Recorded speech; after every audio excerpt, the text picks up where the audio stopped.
Purple Heart does not. But I'm super happy. Hopefully those streaks stay in there. But it just looks nice. Of course, you can just dye a body red, but it's kind of nice to work with kind of natural colors. That's kind of an interesting. It will turn more brown over time, but it'll still maintain the red. But the red on here is kind of like brownish red. So it just matches. So that's one of the reasons like I didn't just dye the body red, is because this red here is very brownish red. It's the same color tone as the Padauk. So should work. That's the one thing we can't get naturally is blue. Blue is the only color. There's no blue wood. You can get purple wood, but you can't get blue. Oh man, everyone's on right now. Jer is on, Orbiter's on. Yeah, like without dyeing it, yeah, like you can't get blue wood. You can get green. There's green wood. Yeah, you can get blue from plants. I'm not talking about dyeing. I'm just mean naturally. Like you can get green woods, you can get yellows, reds, oranges. You can get lots of vibrant colors, you know. But blue is just something. I don't know why, but it's just something that is.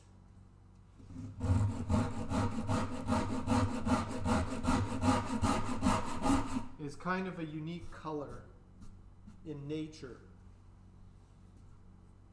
There's not a lot of blue things. There's like obviously a few plants, you know, flowers, a few birds. Hey, Yazk, how are you doing? No, I cannot speak Arabic. I'm sorry. Where are you from, Zayaz?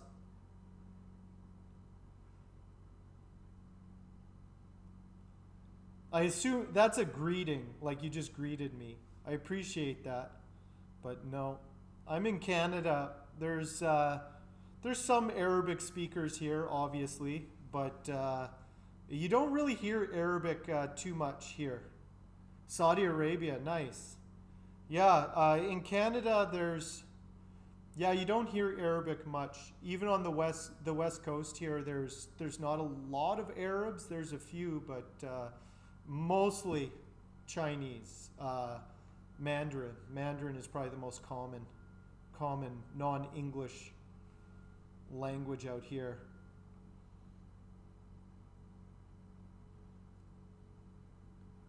You have to double dye for green. Makes sense.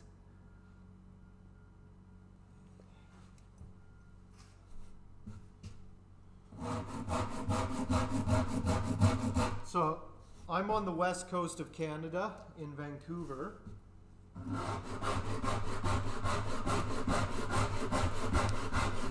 If anybody's wondering. Let me show you this guitar. Let me show you the guitar I'm working on.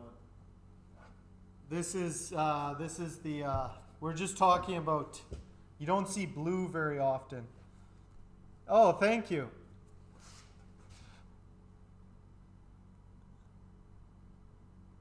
Okay, Willie. I won't forget you, Willie. I'll never forget you ever again.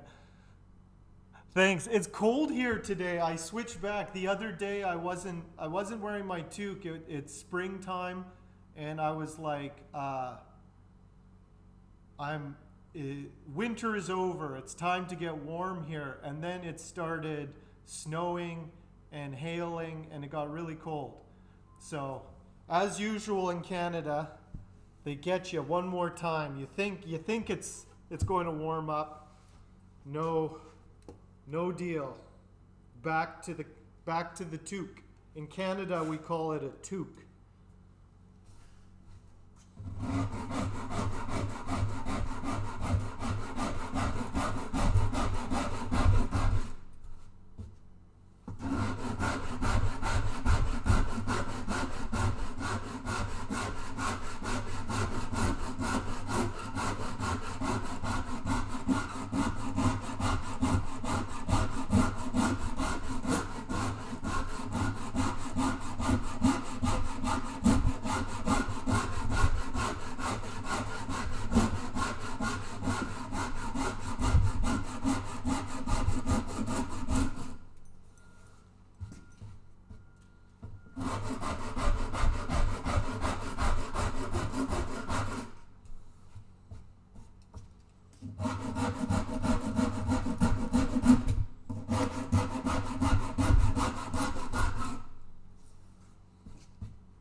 Okay, I'm just going to flip that over.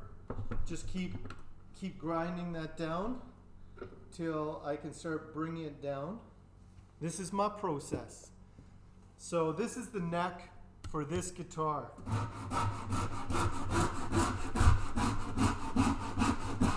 I'll show you. It's not done yet. It's still very rough. I'm still in the rough stage here. Hi, hi. Jaime's in the shop, everybody. Jaime's here. Hello, hello. Bonjour. Emmett's just following him in.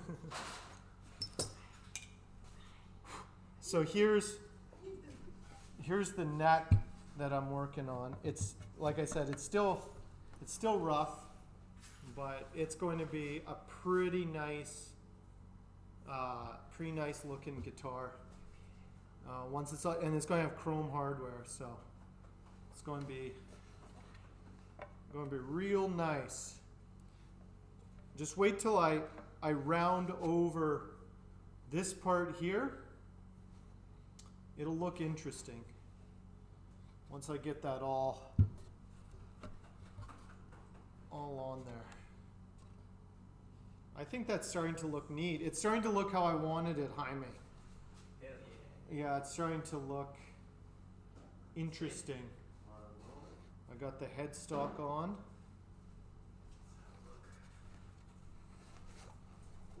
I got that headstock on there. And I'm just carving the neck, so that's going to round over. Mm-hmm. So it'll look neat, like you were saying the other day, with the transition from that into the binding is from the same piece of wood, so it matches pretty close to that. So you dancing with Emmett? What are you working on today? Cheers. I will be cleaning up the headstock. Nice. Actually, I'll be cleaning up the headstock, lining up the trimming or milling the vibrato cavity pickups, and hopefully the bridge as well. Nice. That's what I'll be doing. Right on. So, stick around. Yeah, we'll see. I'm still going for another 3 hours. Hopefully Emmett can handle it.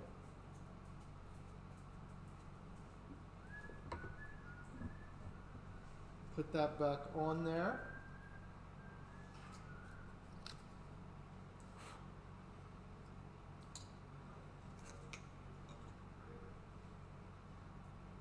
And just keep taking material off until I get it done.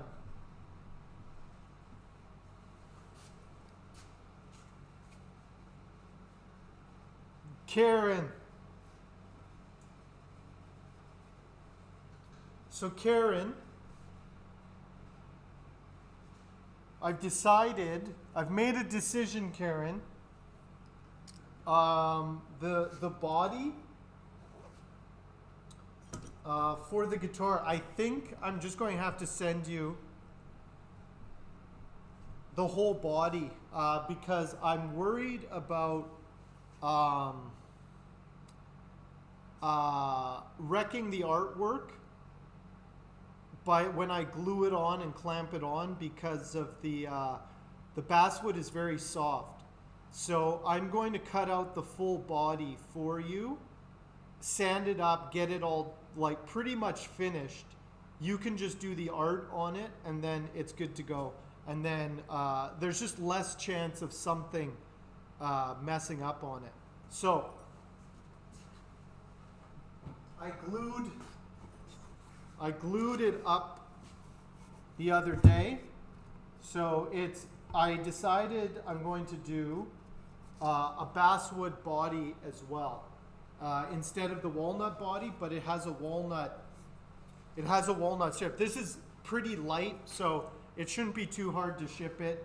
And I'm going to cut it out. So it's going to have a little walnut strip kind of around. Yeah. And nice. I tried to get as clean of a top as I could. It is very seamless, and there's not really any weird figure or grain in it. So it's a very clean piece of basswood to work on. Your canvas. This will be Karen's canvas. I'll show you.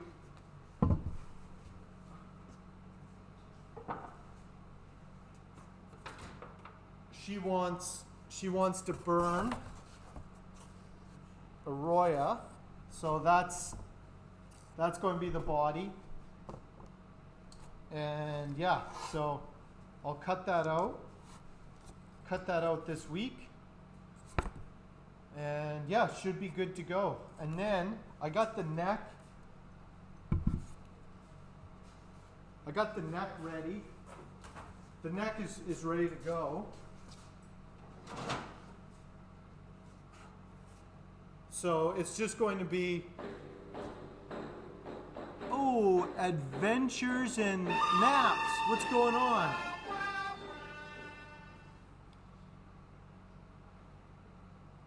Put the art wherever you want it, Karen. It's up to you. It's up to you, Karen. You do whatever you want to this thing. What's going on, Raiders? Hey, I've been napped. What's going on, Wilby Chops? Hey, thank you for that follow. Who took? You guys are raiding a good time. Hey, Penelopes, how are you doing? So, let me show you what I'm working on today. Adventures and naps. What were you up to today? Adventures and naps? Let me show you what you guys are rating at a time. I'm working on my most beautiful guitar ever. Let me show you. Let me show you my most beautiful guitar. I'm not kidding. It's like, I'm not like being conceited. Like, oh, all my guitars are beautiful. Look at that thing. That thing is insane. That is a Buckeye Burl top that has been pressure dyed with red and blue. That's natural. That's not a painting or a print. That's like natural wood there. Let me throw some mineral spirits on there so you can see the full thing here.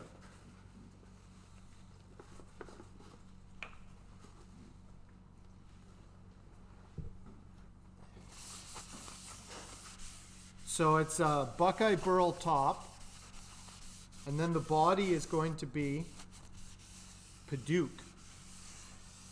Just needs a little bit of Hank juice to bring it out. But look at that.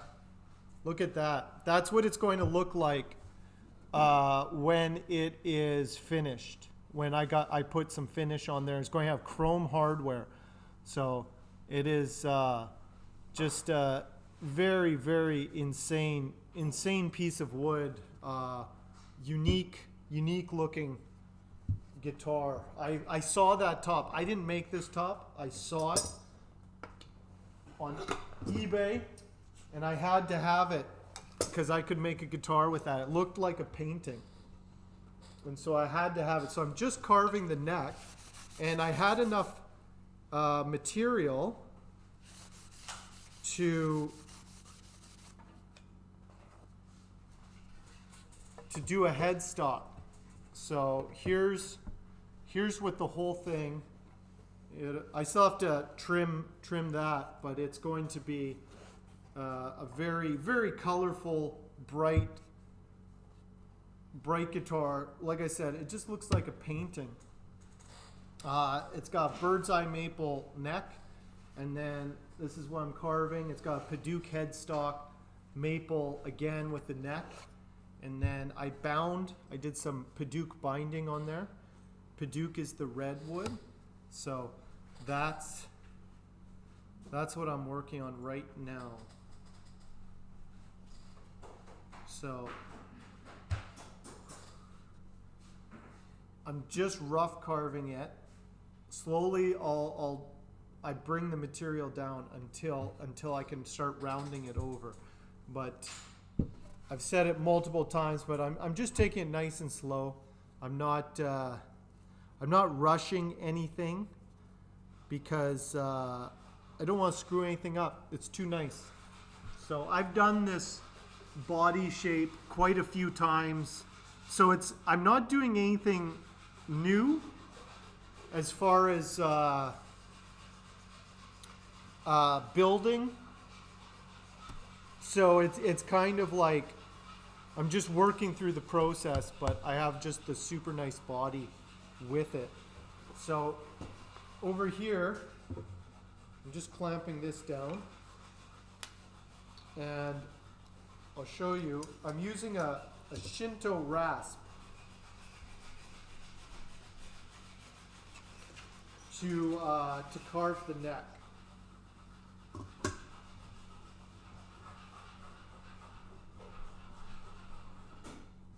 I'll show you in a second how I go about it.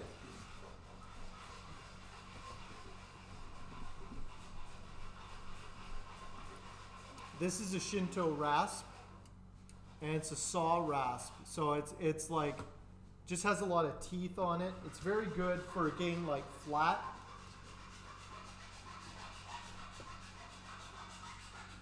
parts off of the wood. Just getting it nice and even. So that's what I'm doing now. It's just I'm taking, let's get that in focus.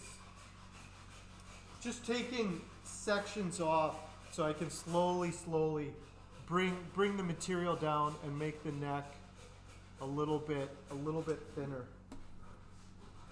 And curve it around. So that's basically, this is just the start.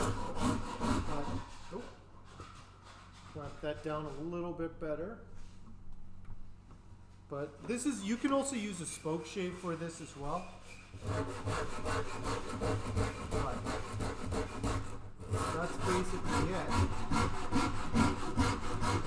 And slowly take that material down. Like that. And that's how we do it.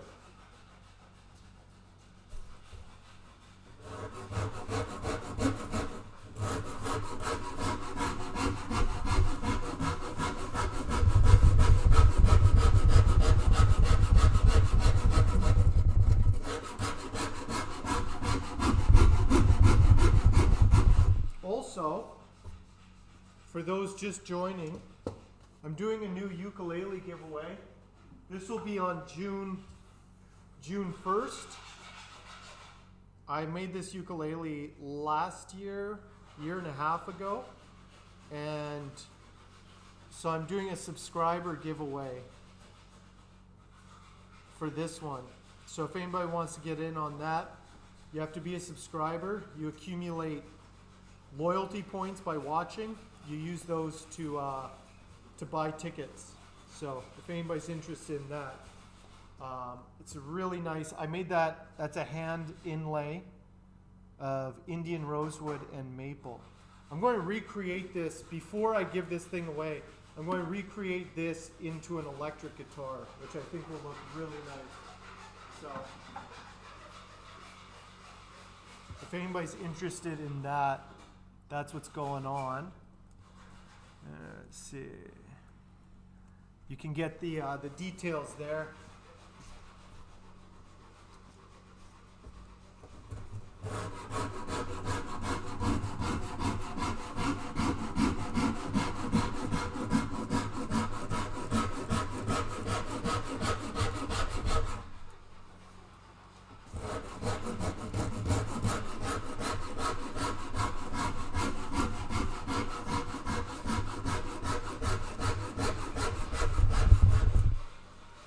Anyway, we were talking before, Karen. Yeah, you can do whatever you want to this thing. You can, so Karen Day is my name, is a wood burner. And I'm going to cut out a body. So anywhere there's basswood, you can burn. You can burn the whole body if you want. You can. I will seal it in a polyurethane matte coat to kind of protect it and stuff. So you can do the whole body, and I'll spray the whole thing. So it should hold up if you want to do that. And I'm not going to do a tummy cut on it, so it'll be flat on the back as well. So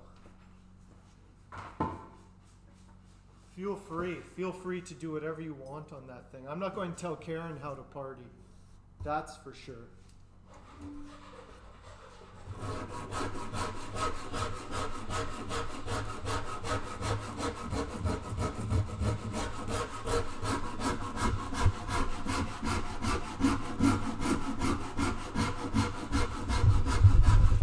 So I have to get this neck down to 21 millimeters.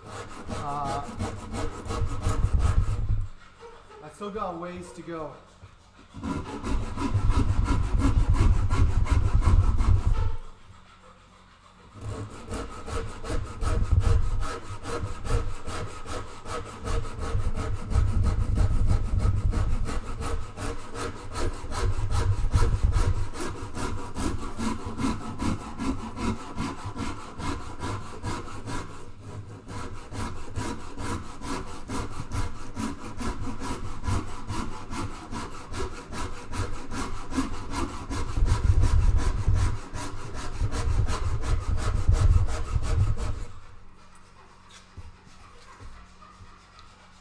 Maple isn't the easiest to carve, but it's also, it makes for a really nice neck. You just have to kind of just live with it.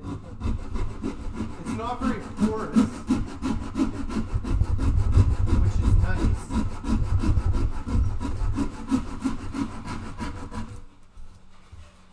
But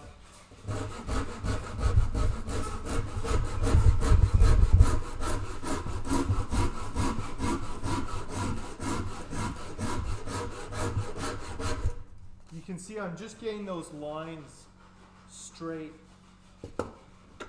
I'm going to switch sides and just keep, I'm going to take off a little bit more material, then I'm going to start bringing it down. And just keep doing everything even. I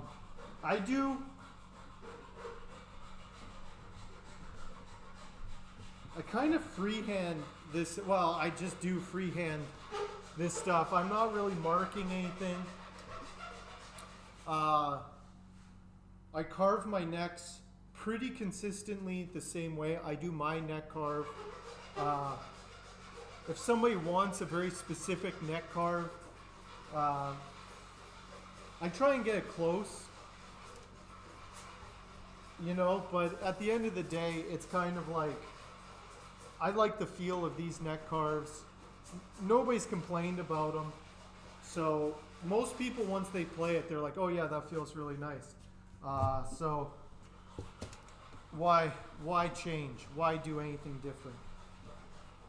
I'll just keep doing the same thing over and over again. It feels good in my hands, so why not?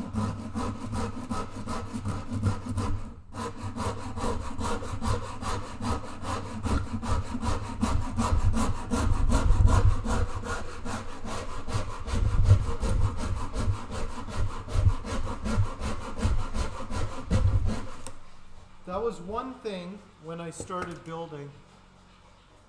Hey, Bumstead, how are you doing? How did your stream go today?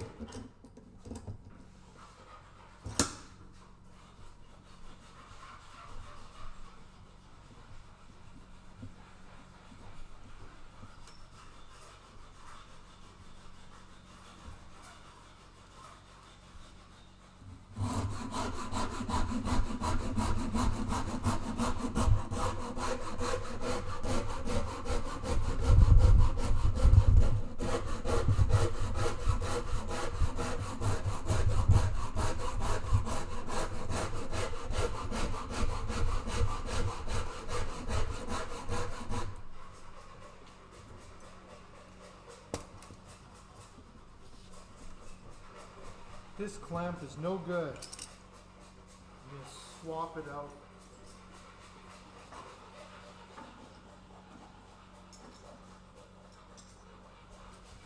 Try this one.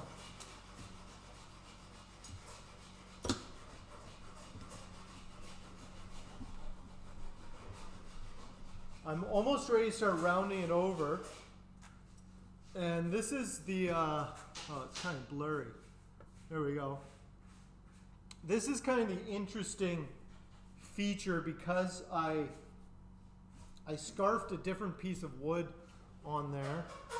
Got the body gone, ready, sanding and staining. Nice.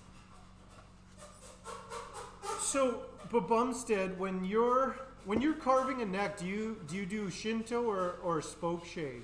What do you do when you're carving a neck?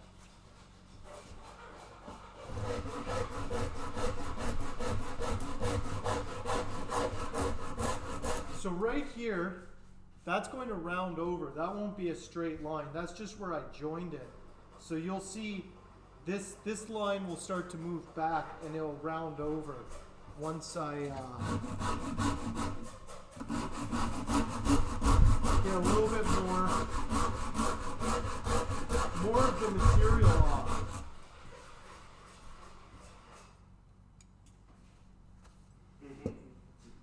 Shinto and or rasp, yeah.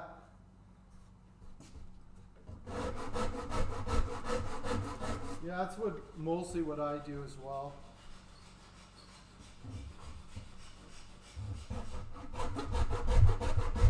So I've seen people get really good results with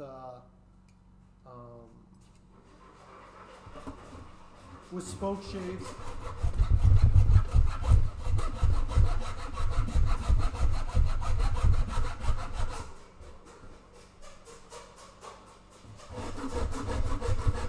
So you can see now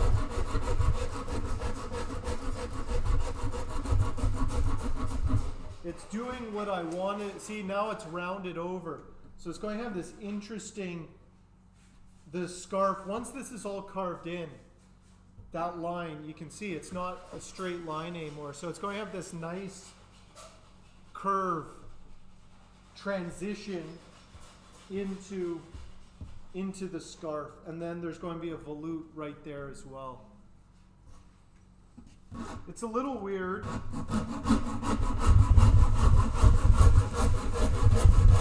I've seen one other guitar where somebody did that, and it looked good. I've never seen anyone do it with Paduk and maple though, so it's definitely unique. Oh, nice! You got the neck grain sealed. Productive day.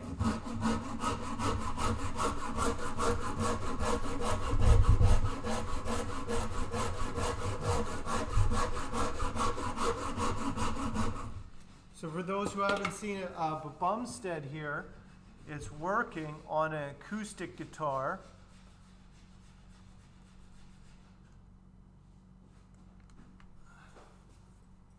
A flamed maple acoustic that he's going to dye pink.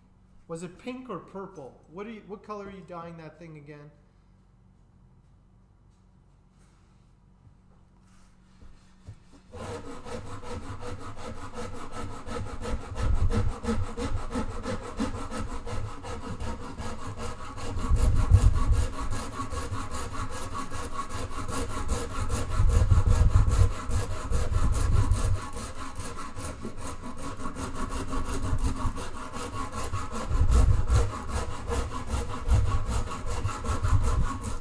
now that I've taken off enough material, I can start purple. Nice. Still waiting for the tuners. Yeah, I'm waiting. I'm waiting for hardware as well. I got some hip shot open back chrome tuners coming in that are really nice for this one. I got the bridge. I don't have the pickups yet. I need to order a few more little odds and ends, like a cat eye jack cover, I need some 500K pots. I have the knobs.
It always sucks waiting for hardware.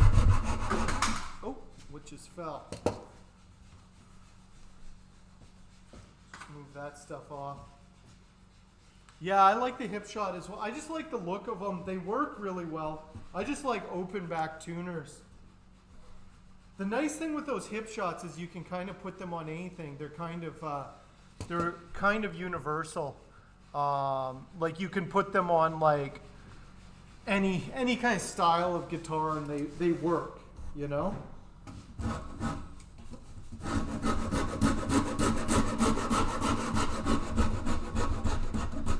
It's either that or Godos. I don't mind the Godos.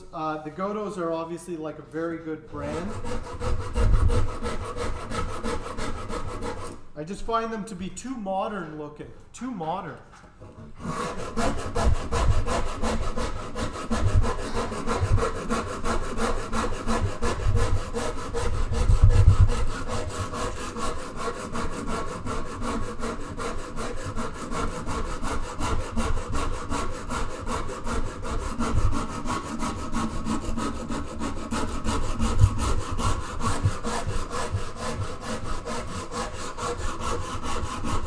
But most of my guitars, I've either put hip shot on.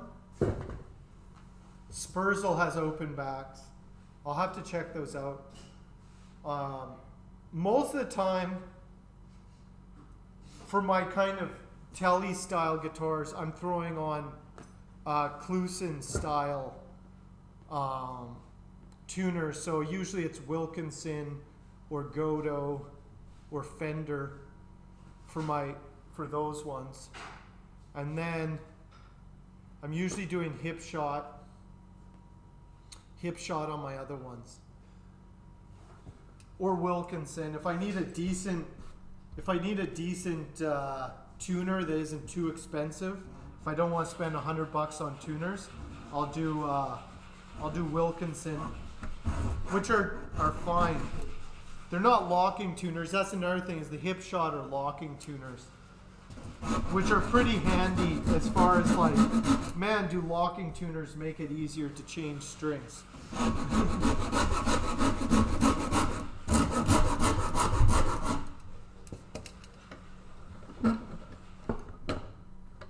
I put some Godo locking vintage style tuners on to the Outlaw Country one here.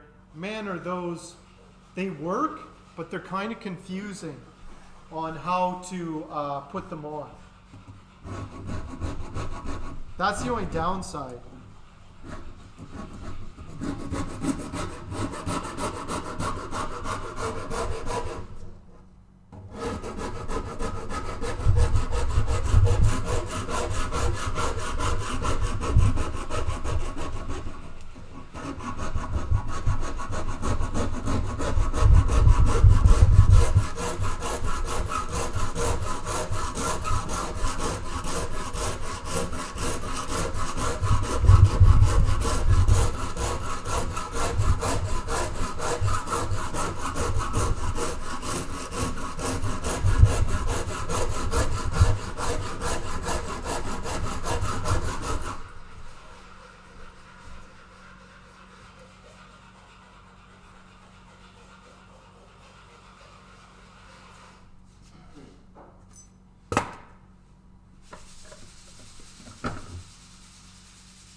just going to get some different, some 80 grit on there. Spurzels are around the $100 mark. Yeah, like it's like a Spurzel or Godo. They all are around there, you know? And it's like that's a good price. You get really good quality. Like you're not going to have any problems with those. But it seems like that's kind of the price point for like the higher end tuners. Of course there's like more expensive kind of specialty stuff, but for like a good set of high end tuners, you're looking at about $100. You can get good tuners for 50 or 60 bucks. You can get cheap ones for 20. I would never recommend $20 ones, but you can get simple ones. That's one of the reasons I like the Klusen style pickup. Tuner. They're very simple. They work. They're easy to replace. If you do have a problem with them, you can just pop one out. It's no problem. You can always replace them. That's the thing with tuners, but you're definitely going to have to replace. The problem if you buy too cheap of tuners, they'll just wear out and they won't, you know, your guitar will be going out of tune all the time. And a lot of times, like when people do have problems with their instrument, a lot of it is like cheap tuners, poor setup. It's not necessarily the guitar itself, but like the hardware is kind of garbage. You know, you gotta kind of invest in good hardware. Yeah, I'll check out those Spurzels. If they're around the same price point, if they look good, doesn't really matter to me. Yeah, I just gotta grab some sandpaper.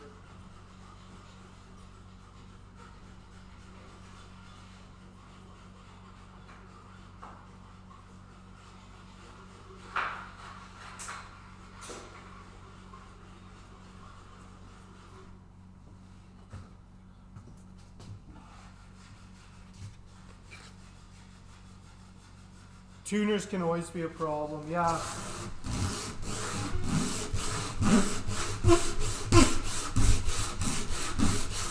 Well, that's the problem. Once you commit to a certain one, most of them are about 10 millimeters. The vintage style tuners are, I think, like 8 mils. So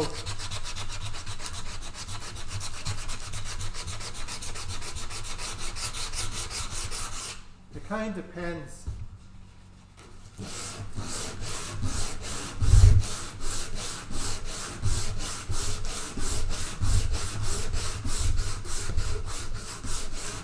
Okay, let's see where we're at here. It's still way too thick. I know that. It probably has to come down about. Let's do the thing where I hold it and see how close my hand calipers are. It's still really thick.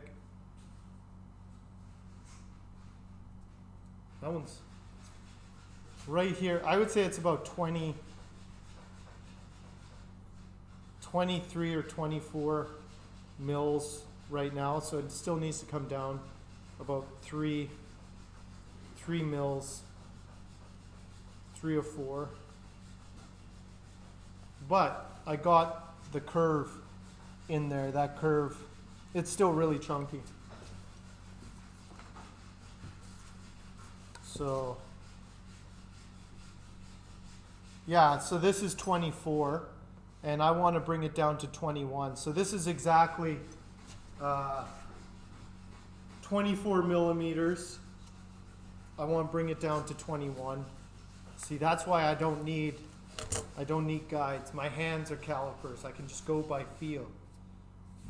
I know how thick it is just by feeling it.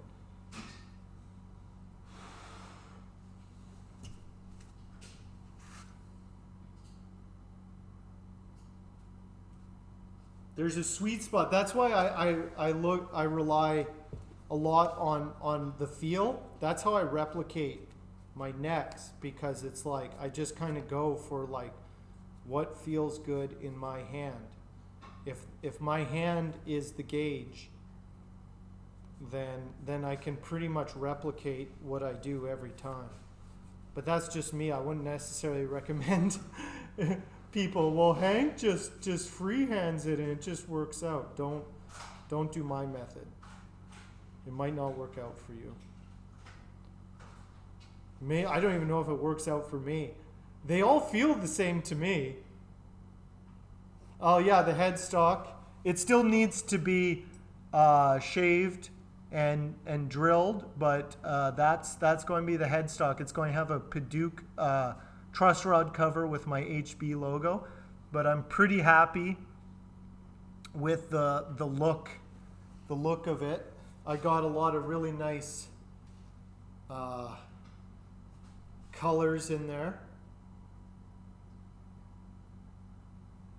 So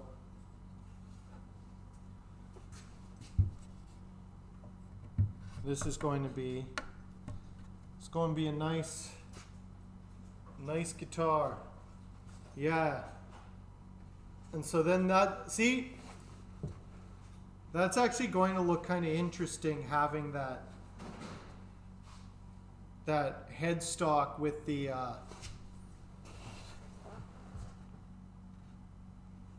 I think it works. People were worried, Rage was worried that it was going to look stupid. And I was like, trust me, once it starts to carve in there, it'll make sense. It'll actually work with what I'm doing. It's especially, I think, I'm glad I did the Padauk binding. I wasn't going to do Padauk binding, but I think it just ties things together. Yeah, thanks. It's like one of those things where it's like, I didn't know 100% how it would look, but it's like, I knew it would tie in as I carved it. Everything color-wise and everything would start to kind of pull in, and then the blue in the headstock balances everything else out. And then I have some really thin blue pinstripes that you can see there. There's blue pinstripes in the binding. So bird's eye maple. And so it's like you can't see that on camera, but when you hold the guitar, you see a little bit of that blue in the strips. So it's like it ties in. I think the chrome hardware will work. I don't have enough material to do a burl cavity cover, so it will just be Padauk. I'd rather use it on the headstock than on the back plate. Plus, the burl is kind of, even though it's been stabilized, some of it is kind of flaky. Like you can break it fairly easy. So I don't think it would be a good idea for the plate anyway. So Padauk will work for the plate. The dots just didn't work out. I thought it would be a neat looking thing, but I don't think it needs it. I think it'll be fine without the dots. What did he get? Oh, Emmett. Not good, bro. No, he knows he'll be chased. We gotta chase Emmett for a bit. He grabbed something. Emmett, No. don't eat it. Don't eat it, Emmett. Emmett. Seriously, bro. Emmett. Here, come in, Emmett. Hit it. There we go. Okay. Here, get out of there. Come here. Could you sweep up underneath here? Yeah. And get all that junk? Oh.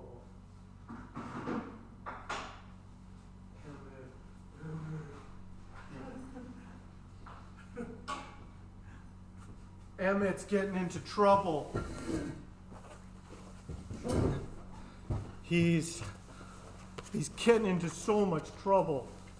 You gotta sit here with me now until he's finished cleaning it all up. Yeah. Yeah. You can just lick my ear. Look how big he's getting.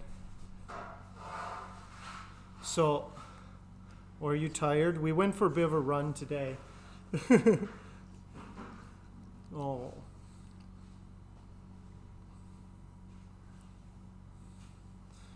I got Emmett for the next month. Megan's in Ontario working. So she gave me Emmett. So he's my dog now. He's mine. My puppy. All my puppy. But yeah. I think it's okay. Sometimes less is more, you know? So I'm pretty happy with how everything's turning out with this thing, so it's all good.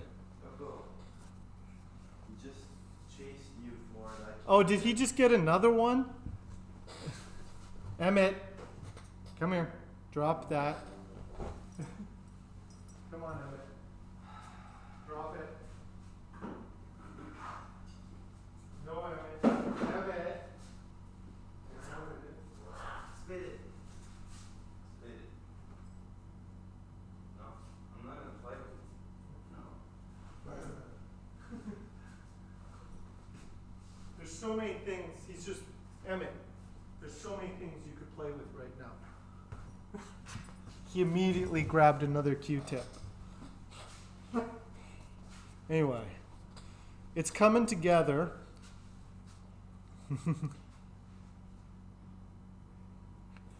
I think it, let's see, spelled wrong. Yeah, there we go. It's with 2 T's. Close enough. Emmett. So we'll see a lot of Emmett over the next little while.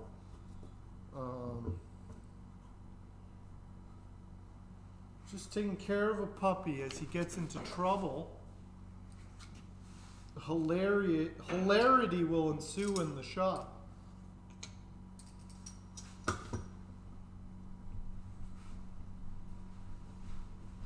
So I still have a lot of material to take off of this. Like I was saying, I still got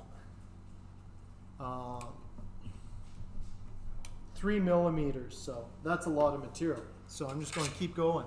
My bench keeps moving. We were talking on the podcast on Saturday about, I think Freefall asked about benches. And it's true, having a good heavy bench is a must. This thing, too light. It's not good for carving on. It's fine for working on, but it's not good. It's not good for carving.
One of the things with that scarf is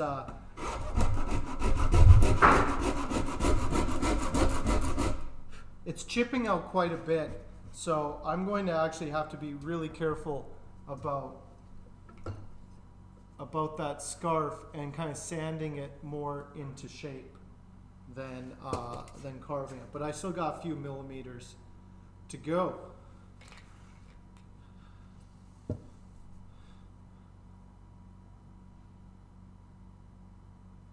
Okay, Hayes. You have a good walk. Manny, what's going on? That Strat you're working on sure looks nice.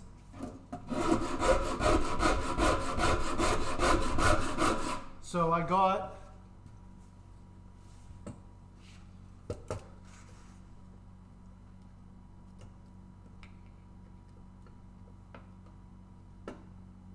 let's get all this. Slowly getting this thing.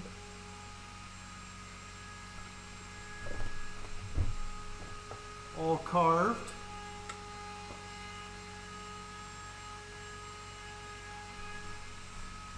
I'll show you in a second. I'm just going to carve this a little bit, but I got the head plate on this one.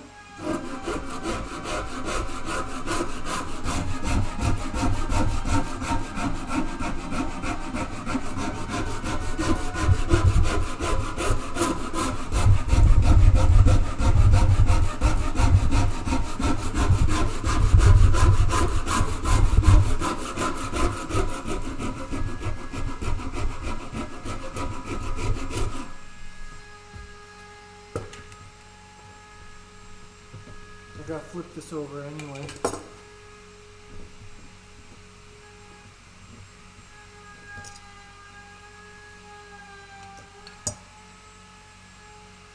The wood is Paduke. So the red wood is Paduke, and the white wood is maple, and then the headstock, yeah, I did something weird, and I joined it with, but it looks neat. I think it looks really neat to have that Paduke joined onto the maple, and then the Paduke binding. It gives it a neat look. So I got that on there.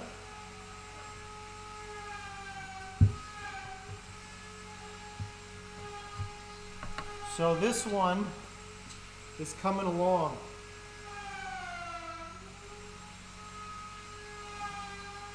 I think that looks, it doesn't look weird. People were worried it was going to look weird, but it actually, I think it works really well. Yeah, it does have kind of that kind of futuristic, I'm probably going to put nickel frets into it. So it'll be like chrome frets. It's going to be chrome hardware, like nickel frets. Yeah, I think the chrome will work well. It's very bright, kind of slick. These colors are very cartoony looking. It is very cartoony, this whole thing. It's going to be steel strings. So on electric guitars, it's always steel strings because the pickups are actually magnets, and they pick up the vibration of the strings, kind of resonating with the magnets of the coils. So it basically, that didn't explain it well. Electric guitars, the pickups are basically turning that magnetic energy into an audio sound, basically. Yeah, it's an electric guitar. So the two humbuckers will go here, and yeah. So stainless steel frets, yeah, they're just a pain to install though. They both shine up nicely. Signal wave into a frequency for the pickup. Yeah, that's basically how they work. So they only work with steel strings. With acoustic guitars, it's a piezo pickup that's picking up the vibration in the body itself. So it's like a little microphone. Oh, okay. Yeah. So those are the two different ways. So anyway, that's coming along. Very, looks like a painting. I'm glad I had enough for the headstock as well. I'm just carving the neck right now, so just keep going with that. Hey, thank you for the follow, Detective Zanozka.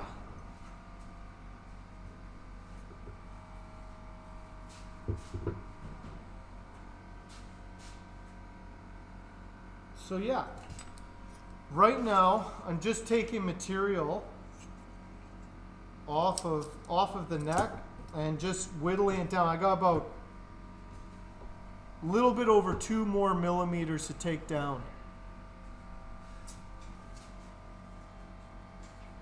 Yeah? Is that the future beige shirt? I was going to do 4 P90s.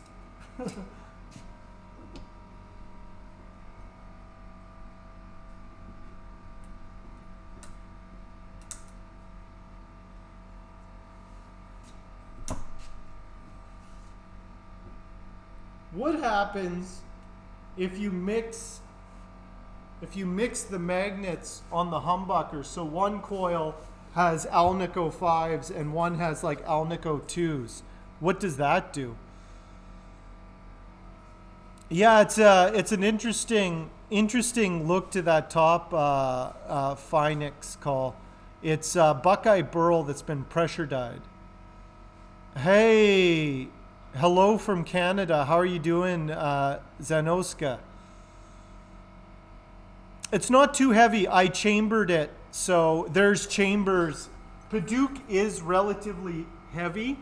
There is a hollow part here, hollow part there, and then 2 hollow strips there. So it's not too bad. The material of the pickups is usually, it's just Alnico magnets that are wrapped with copper wire. So the difference in magnets and gauge of copper wire and how much it's wrapped changes the sound, the output of them. It is the future, and it'd be a ridiculous pickup line. It would be beige. One day I'll have a giveaway where you win the guitar of your choice, and I build whatever it is you tell me, no matter how amazing.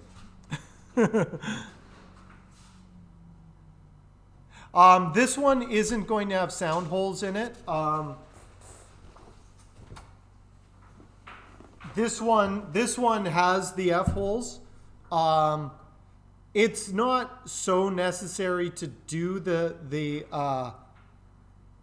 F holes. The F holes do have some sound, but like I said, because it's not an acoustic guitar,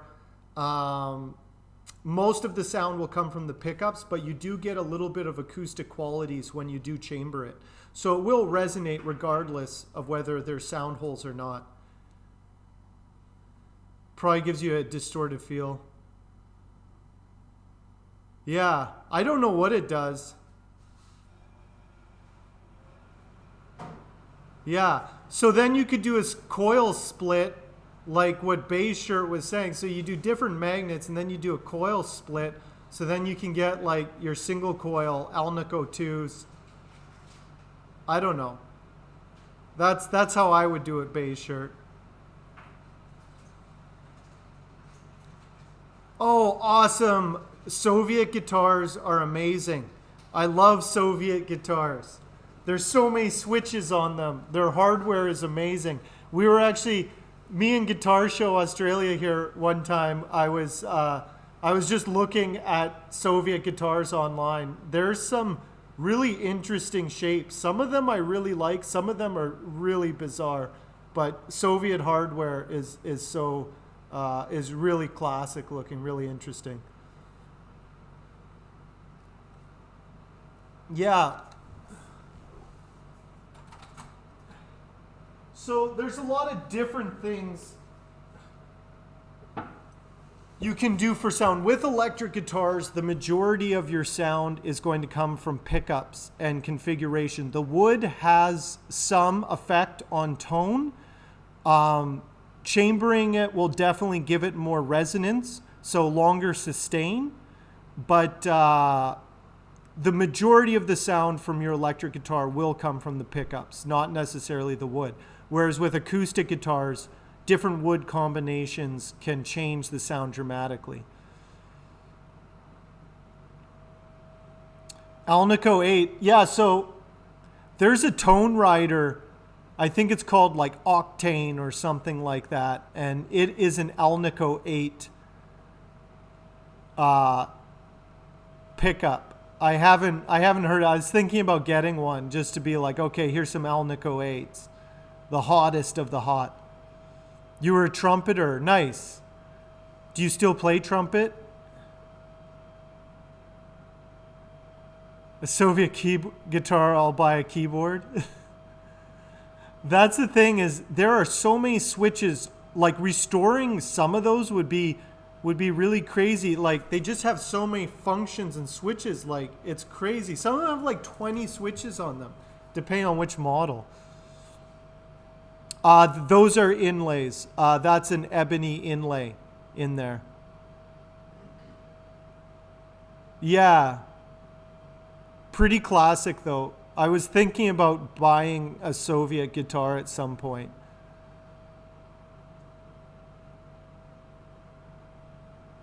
Brass would definitely have a big effect on sound. Yeah, brass. I was thinking about trying some brass nuts as well.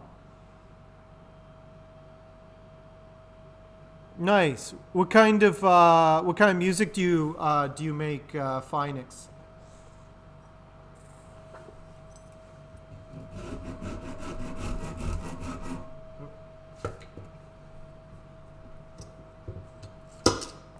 I think the thing with those Soviet guitars is the reason they had so many switches is they built a lot of the effects, instead of having like pedals and stuff like that, they just built it right into the guitar. So you had all these different kind of like tonal effect ranges right into the guitar, which is kind of very interesting.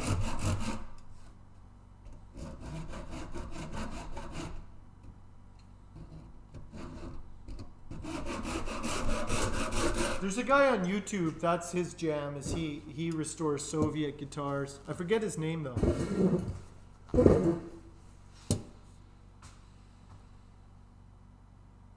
They take all the resonant frequency and just push it to the limit.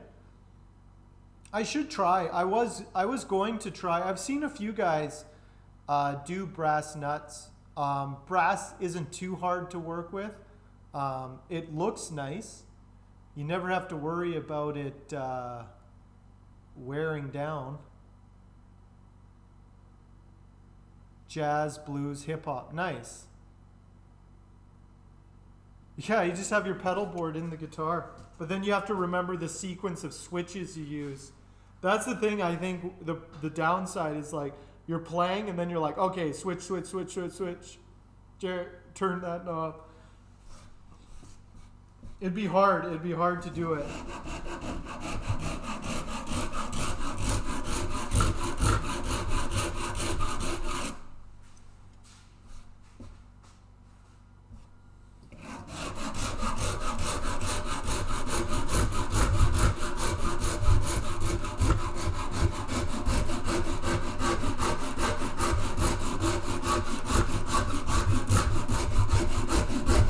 I build Canadian guitars. That's what I build.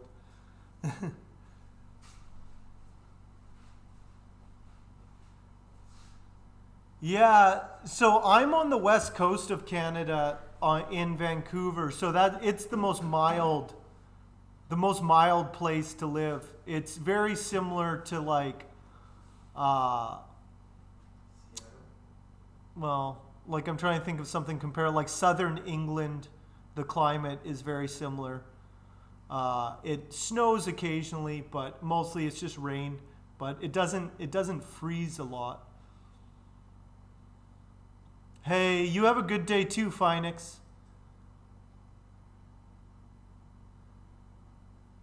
It's a little too nice. You can't trust him. Oh, Kamloops is nice. Yeah. Kamloops is interesting because Kamloops is like on a plateau, but it's very dry. So it's like a mountain desert. It's a very interesting climate there.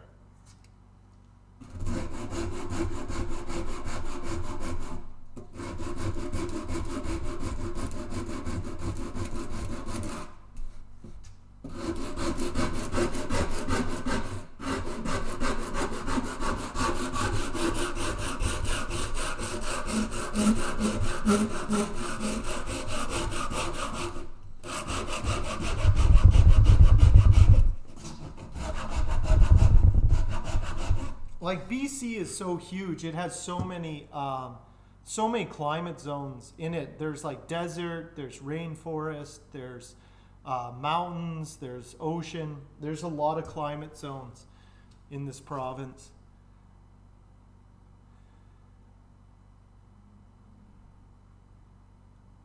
How did it sound, Bumstead? How did you find the brass? Too cold. Yeah, fair enough, fair enough. It's warm for Canada. It's actually really warm for Canada. What are you talking about?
Okay.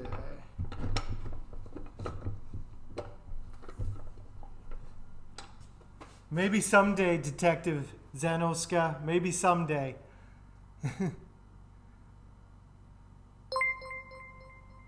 Hey, Phoenix Call. Thank you for that follow, and we'll catch you again, hopefully.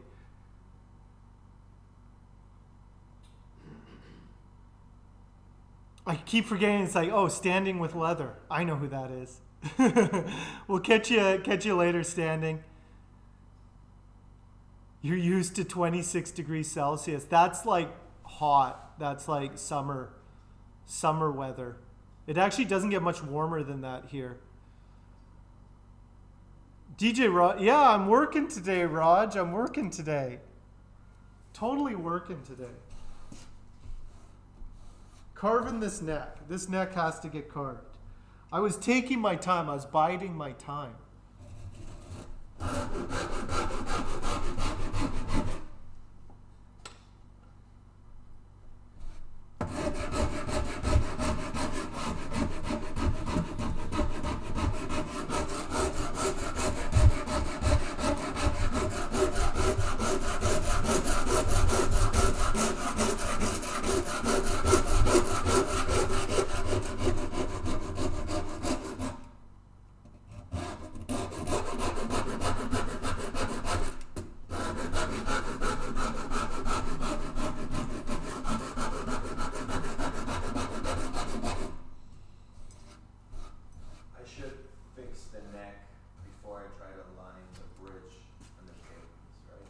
Yeah, you should attach the neck first Yeah, before you do anything. From that, draw that straight line. Yeah. Okay. Big deal. Go. It made it bright and ready to slide. That's interesting. I haven't. I maybe I should get a brass nut and just see what it does. I think a brass nut would sound pretty good on a telly. It would kind of enhance that kind of twang. I think it would work really well on a telly.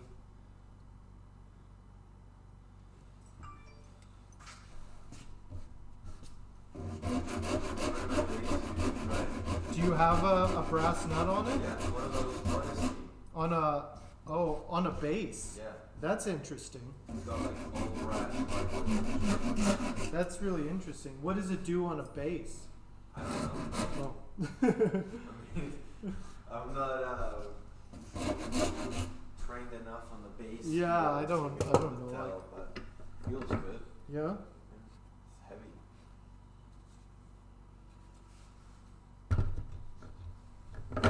Do you have string? Something like a string? String? No. No, I do not. Can I steal one of these temporarily? Yeah. Actually, those are new. So don't Just, bend I them. won't mess it up. Yeah.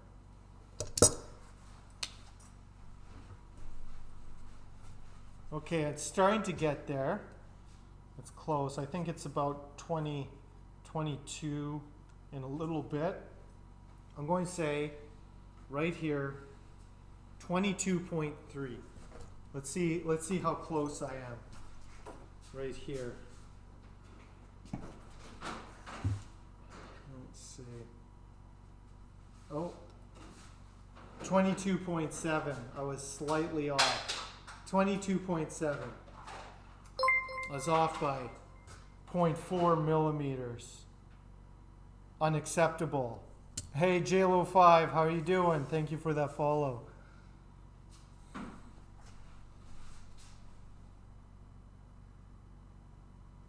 Yeah, that's the thing. Are the Belarusians blocked from... I know Canada doesn't let Russians fly anymore here. Did they do the same to the Belarusians?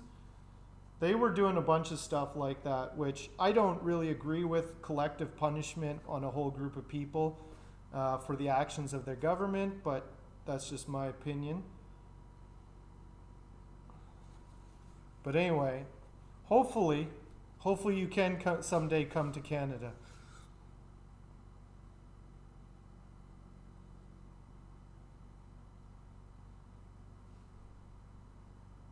You brought the bone nut. You brought the bone nut down where you can slide out. Keep the brass around the swap back. I'm doing a lot of slap harmonics using highlights. Nice. That's kind of what it's good for. Beige shirt. I think that's like ideal, you know. Yeah. Very funky on bass. Yeah.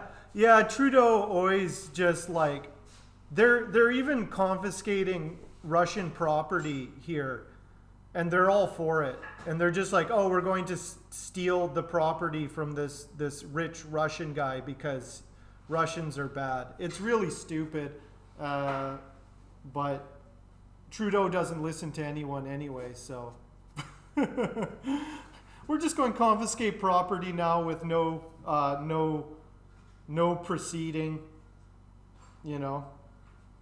So that's how things roll up here now. There is no law anymore. No law. Prime opportunity for someone, a warlord such as me. I will take advantage of this. I will become a warlord. King of the North.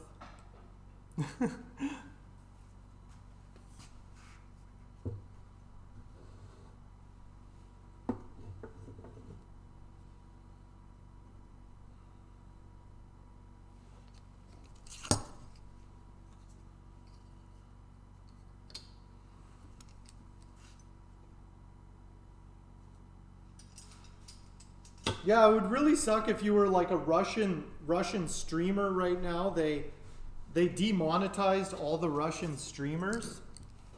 And it's like, what did the Russian streamers do? We're going to sanction all the Russian streamers on Twitch.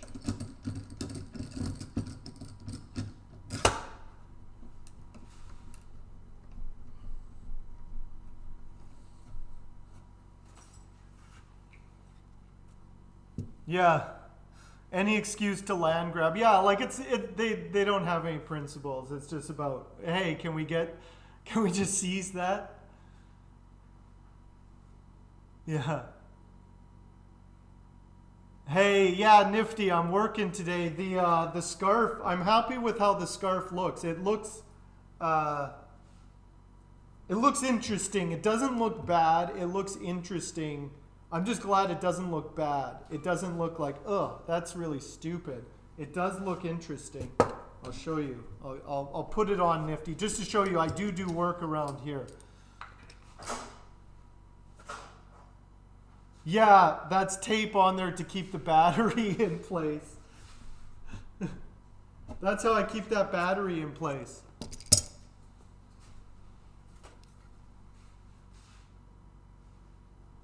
Okay, sure, Zenoska. I'll try and be slower. I was just wondering if Belarusians are banned from flying to Canada. Russians, they banned Russian flights into Canada. Are they doing the same to the Belarusians? Yeah, I think it looks neat. It's still very rough, but I got the headstock on there. And it's got, once it's all rounded over, it should look.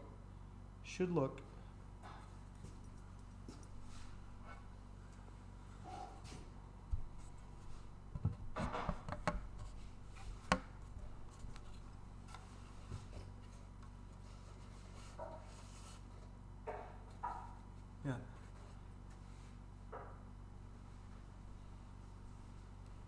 So I think that looks pretty neat.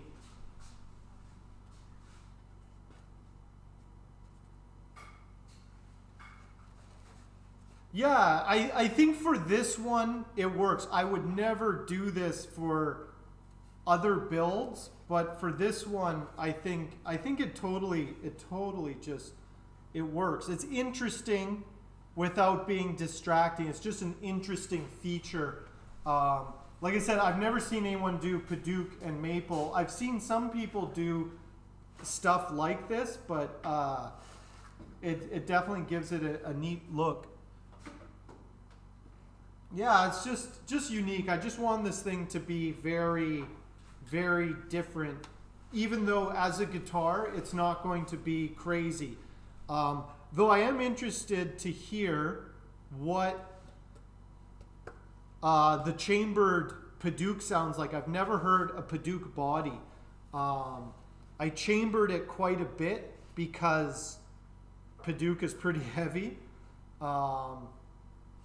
It's about as heavy as maple. So you can do a maple body, but you have to hollow it out. So we'll see we'll hear what it sounds like. I laminated this strip of maple there to reinforce the burl, because with a hollow body, burl is very soft. Even with resin stabilizing it, I would be worried about cracking if it got bumped or something. So the maple will reinforce behind, especially around the control cavity. Though it should be okay. It's pretty solid now that it has the epoxy in there. But we'll see. Just a couple humbuckers. It's going to have a hip shot bridge. Nothing crazy. There's no trim. It's just a hardtail Strat. It just looks pretty. Yeah, this is...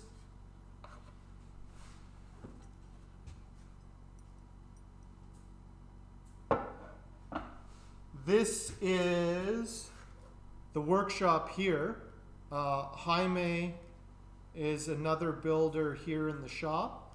So this is our shop. This is the work area, and then there's a machine room over there, and another room with our saws and stuff back there.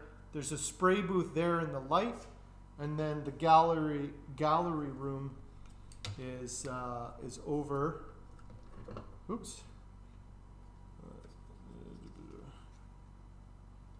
There we go. There's the gallery room, which Jaime and I are going to clean up today and make look nice. I got a client coming by tomorrow, so I got to look pro. I got to look like someone you'd want to buy a guitar from.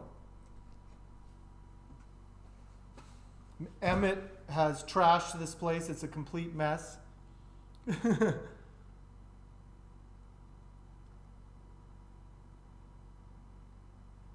Yeah, it's going to have some Seymour Duncans, a JB in the bridge, and a 59 custom in the neck. So hip shot bridge, hip shot tuners.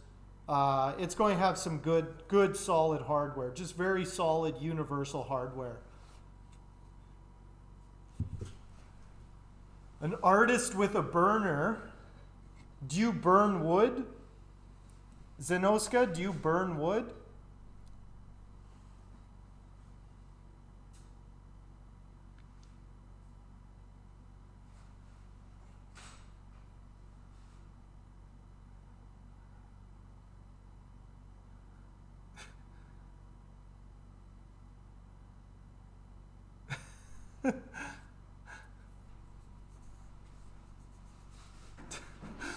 Glad you had a good walk there, Hayes. I'm glad you had a little bit of something, a little bit of action on your walk. Nice, nifty. Yeah, if you ever make it to Vancouver, stop by. Play my guitars. If anybody is in the Vancouver area, I do have a shop. I can schedule people to come in and stuff. So if anybody ever does want to try out some of my guitars or anything in the Vancouver area, just shoot me a message. No problem. Like I said, tomorrow I got a guy message me. He wants to check out my Telly style guitars. So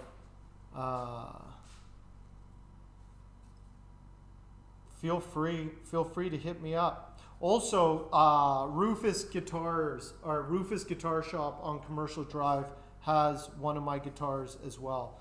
I don't know if I'm going to put this one in there yet. I don't know. I don't know what to do with this one yet.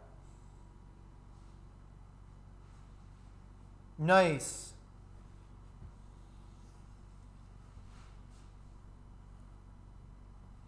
Nice, Inoska. Do you ever have you ever done a guitar builds before?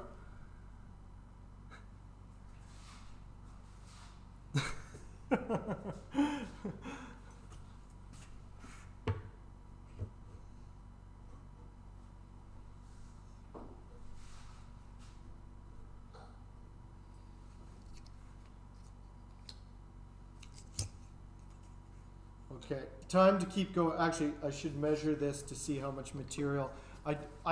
My necks are like not super thin, but so it's still 22.7, 23, 24. I still need to take off quite a bit. And by quite a bit, I mean like 2 millimeters. 2 mils.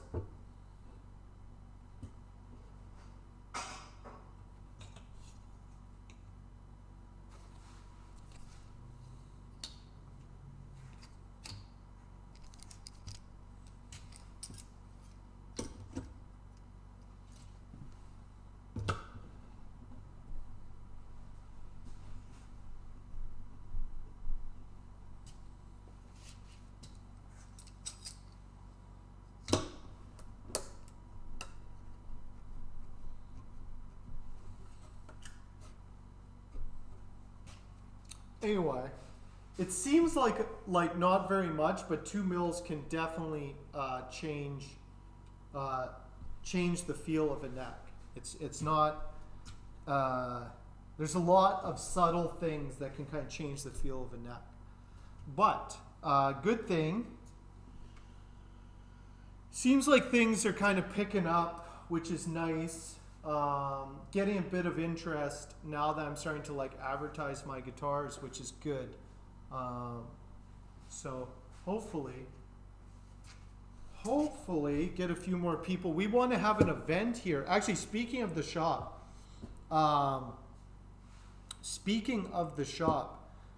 we are going to have an event here in June and just have our own guitar show. We're going to have music in the machine room. We're going to clean it out and have like a stage in there with music. Kind of lounge in the gallery. This room will just be full of our guitars, so we'll kind of have our own guitar show. We'll just have our own guitar show, and we're going to have Meredith's guitars, Will's guitars, Jaime's guitars if he has something, you have stuff done. What's the date?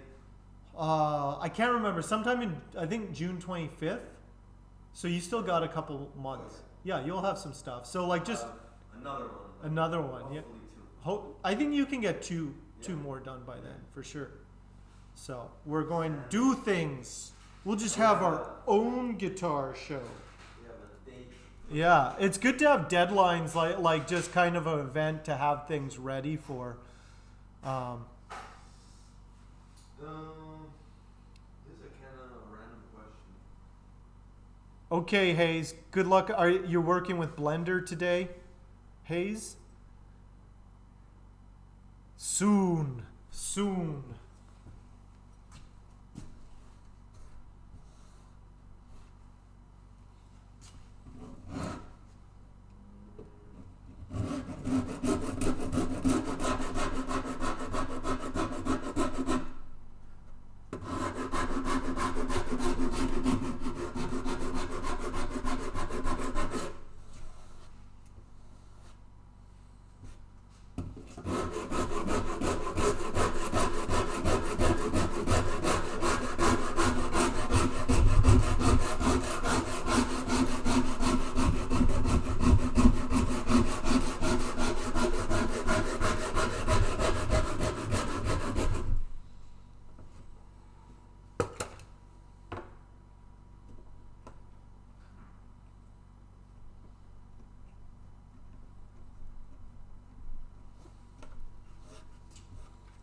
Flip that around.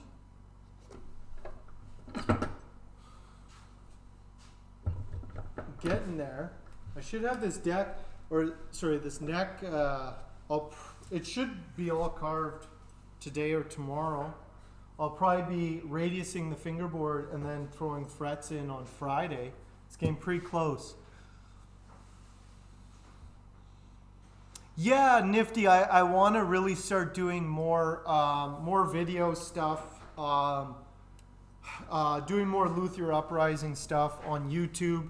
I do have a YouTube channel now. I have 8 subscribers, but you can watch all the previous talks that we have on Saturday.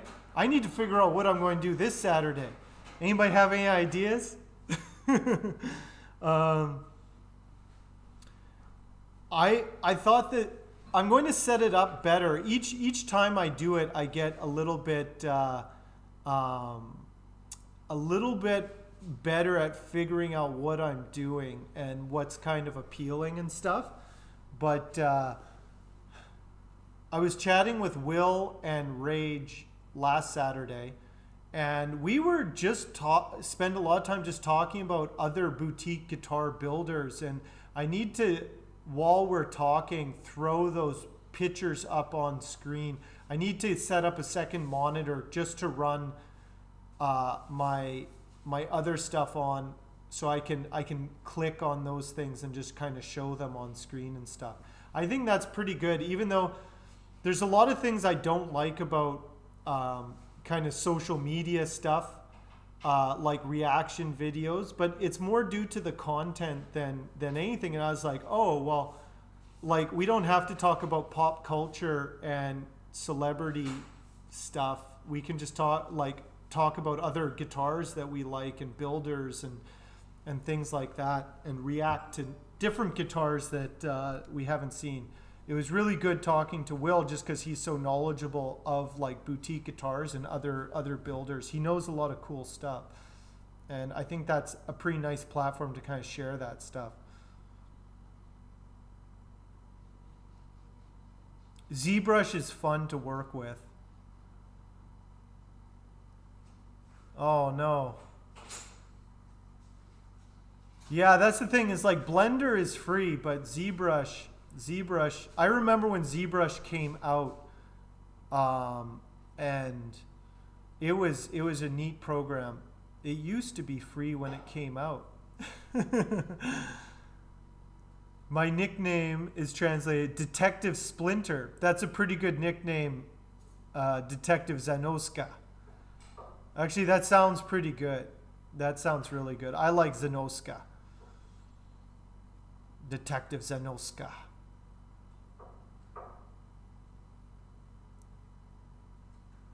Yeah, it's coming along. It's coming along. It works much better. That's... Oh, what is going on here? Who's... Hello?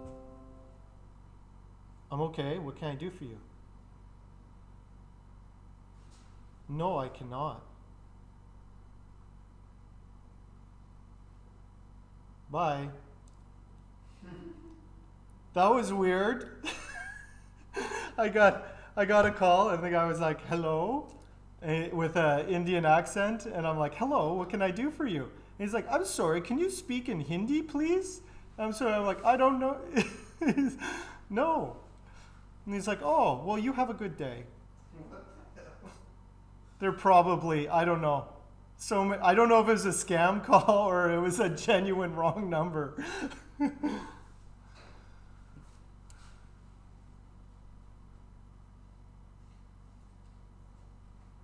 No, I don't want the extended warranty on my car. It was a local number. That was a Vancouver number. So that's why I answered it, just in case it was like business related. That's the thing that sucks. I usually have to answer my call. Yeah, if I want anything, I'll call you. Yeah, it was a pretty nice wrong number. For some reason, actually, it's tax season. For some reason, my number, I get phone calls from East Indian people for taxes. I don't know why, but there must have been some East Indian dude who did everyone's taxes for like a very good price, and he used to have my number. It makes sense. Like, this is the time of year where I start getting random calls, and it's like, hey, it's just East Indian people ask me to do their taxes. I don't know why, but I can't help them.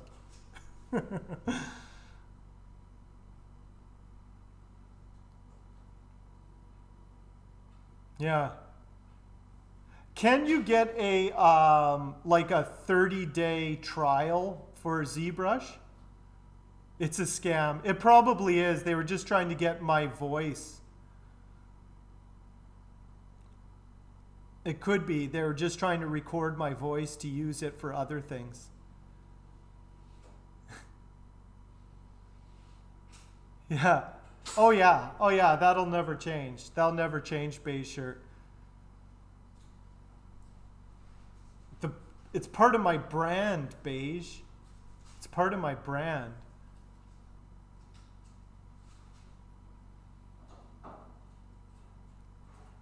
Nick came up with it when he was trying to work with wood and drove a splinter into his finger. Oh, that makes sense. That makes sense, Inosuka. That a detective splinter. Yeah, makes sense. I get it.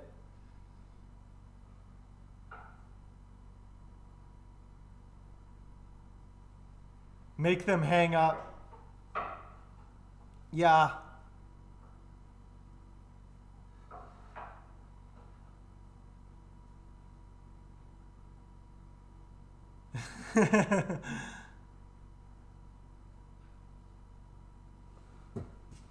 Teach them Hankonomics.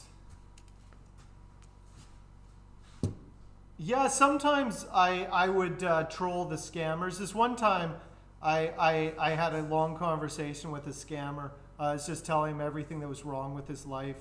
He listened for a very long time, and because he kind of knew he was a dirtbag, you know, he needed to hear it. He needed to hear it. I don't think that was a scam call because it was a local number, and like I said, I get these calls around tax season. But when I start getting like weird numbers from like Winnipeg or Brampton and stuff, that's usually the scam calls. Figure something out. What? Oversized neck bucket. Yeah? Of course you do. Yeah. I filled it out with 2 Oh, okay. thin Yeah, sheets of just paper. shimmed it. Yeah. And now it fits in there snug, so it's like self-centering. Yeah. So there's Jaime's hollow body Gibson headstock Jazzmaster. Gibson style. It's not a Gibson. And it's a tilt or like tilted It's got a headstock. 2-degree angle. Yeah.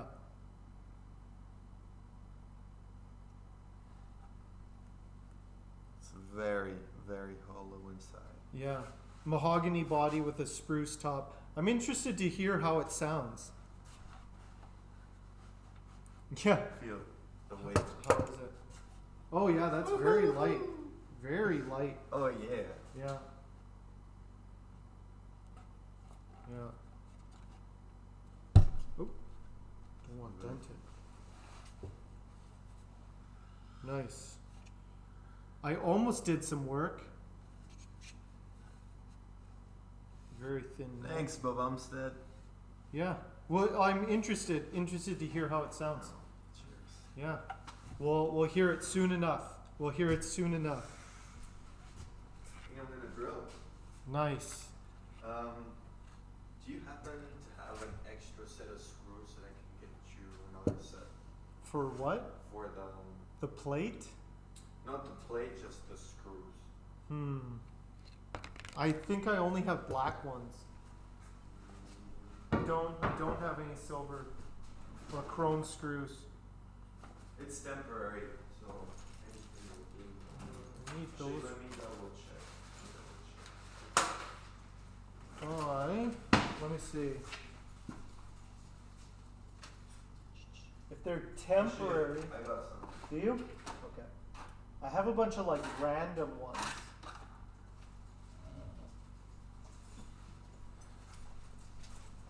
Do you have something for reference? Let me see. Those should be fine. Yeah. Yeah. Just measure them to make sure they don't go all the way through. Good. That's good.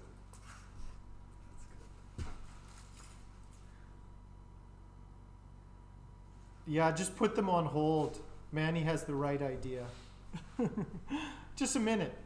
The longer you can keep the scammers on the line, you're preventing them from getting some old person that they can dupe. So you're doing a service by delaying them as long as possible. Yeah. Yeah, exactly. Thanks, Nifty, for the follow. I am just starting to try and get my YouTube going to kind of cross promote things that's going on here on Twitch. So if you guys haven't seen, actually here, I'll throw up the link if anybody wants to give it a follow. I'll start promoting it too. So I have to edit a few of the Luthier Uprising podcast, but so far I think Rage is up there, Manny is up there, and Jer is up there. So we got those. I got to get Orbiter's one up next.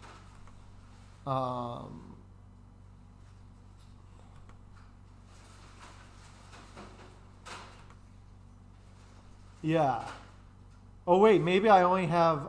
Oh, I don't have Jer's up there yet, or do I? Let me check. Oh, The Sliver stream. No, I've only got Manny up there. I gotta get more up there. 9 subscribers. I need 1,000. It's like, man, I worked so hard to get like 2,000 followers on Twitch. You know? Now I got to start working on YouTube. Nice. Boromako 15. Thank you. Thank you for that joke. How are you doing today? YouTube is only big enough for Manny. Yeah, well, that's it. Like, you upload stuff and like already the algorithm's working against you. Boro. I'll do Boro. Sounds good, Boro. How are you doing? Manny has a Rumble, doesn't he? YouTube sucks. I hate YouTube, but I'm going to do it. I'm just going to do it just to have something else up. Thanks for the joke there, Boro.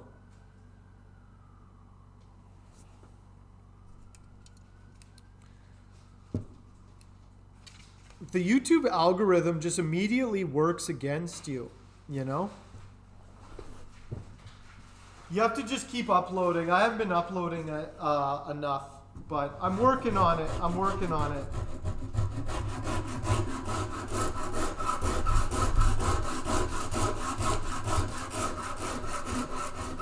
Just another thing. I gotta get, man, I got so much stuff, but I'm slowly working through it. I'm getting my merch done. I'm getting my YouTube thing going slowly. This is all building up. It'll all soon. It's all going to come to a head, and I'll just lay that infrastructure down.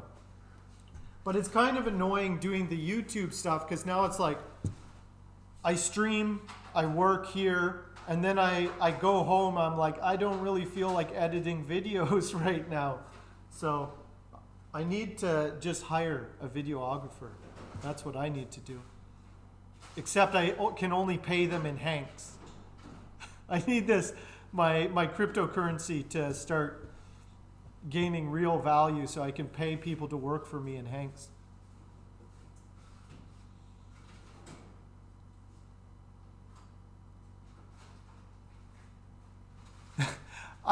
Funny you should mention that Zenoska, I have a video on YouTube. Here, I'll of me getting a splinter. I do have a splinter video. It's funny you should mention that because now that I'm like showing my YouTube page, here's a video.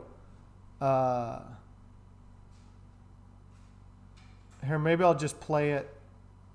See if I can just play it right on.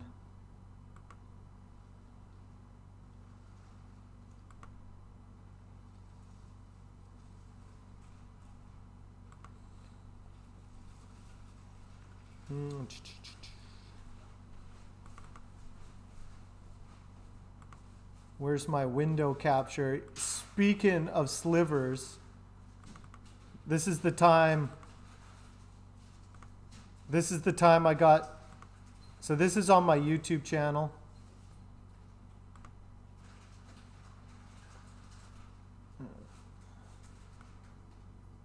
Here, I'll just pull that down.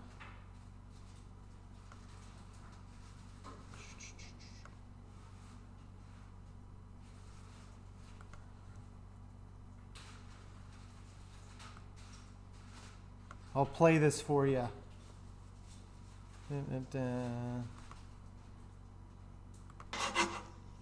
Oh, I got a sliver. Look. Look at that.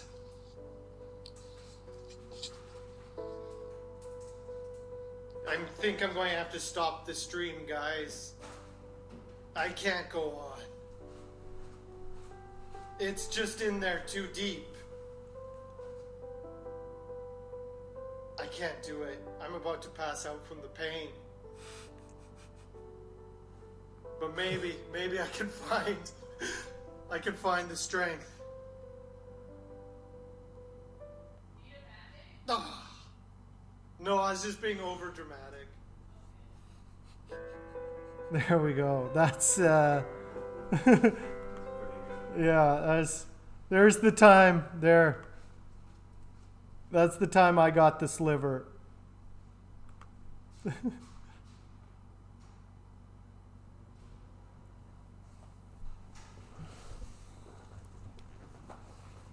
You stream on YouTube?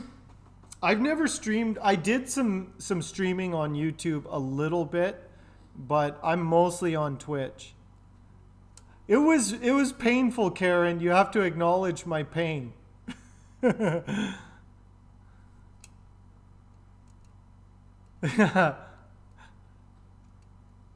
What it means to have one. Yeah, I didn't really get in depth about my suffering there, Nifty. On a future podcast, I'll talk about it. But anyway, like doing little clips like that, I need to start just getting like little funny things from the stream. Because every once in a while something good happens. Every once in a while something interesting. I need to cut together my unboxing of my head would be a good little segment as well.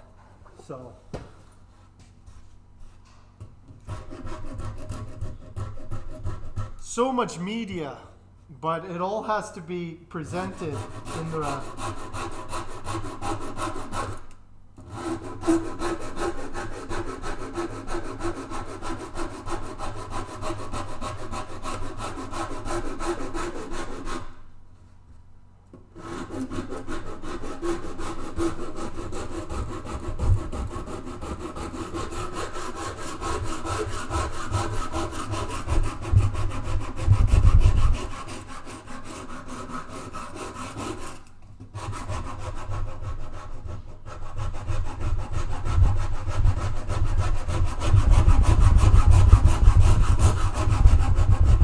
working.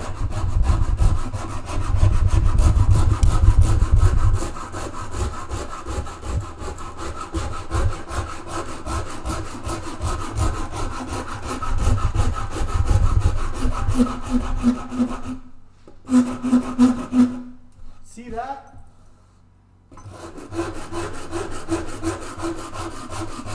I'm totally working.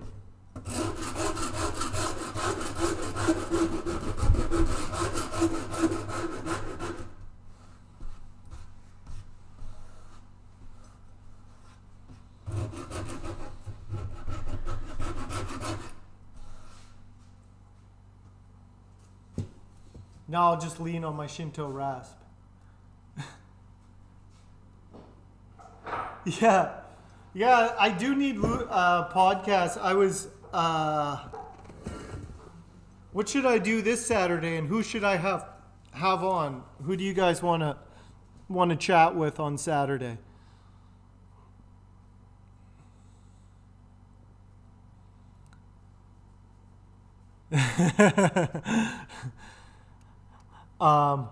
I always get splinters right into my joint of my finger. It's the worst. Cause I always, like when I'm carving, you'll see I always like brush the shards aside. That's how I always get the splinters. It's like I do something like that. It's just a risk of the game. Hank is actually working. Yeah. I was working. I was. Look, this neck is getting, actually, I'm going to sand it a little bit. This neck has to be perfect. It's part of my process. You guys just don't understand my process. I gotta You gotta respect the process.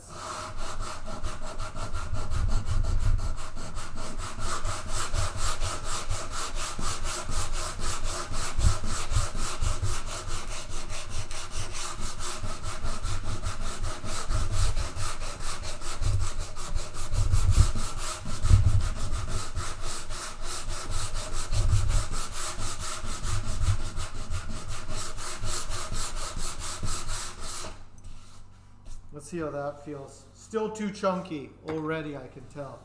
Still too chunky. But let's see. Let's see where we're at. It's getting there. It's getting there for sure.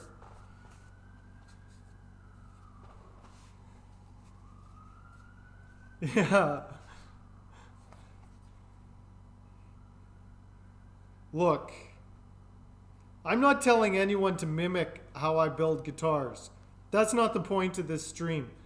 I'm not here to educate you on how to build guitars. I'm educating you on how I build guitars. Two different things.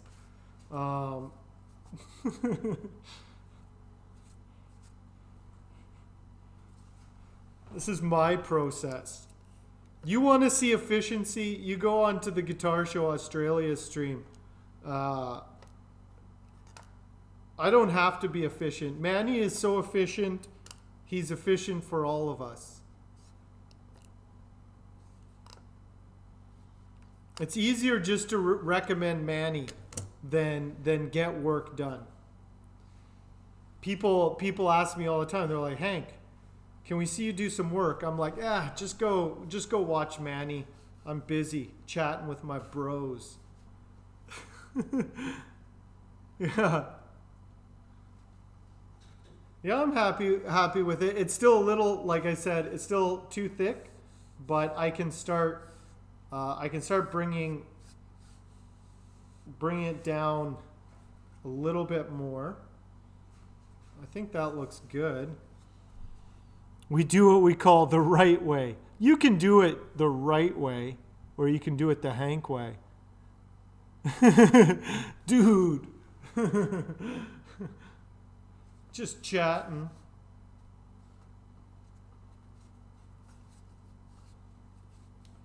This neck is a little bit wider than I normally have them.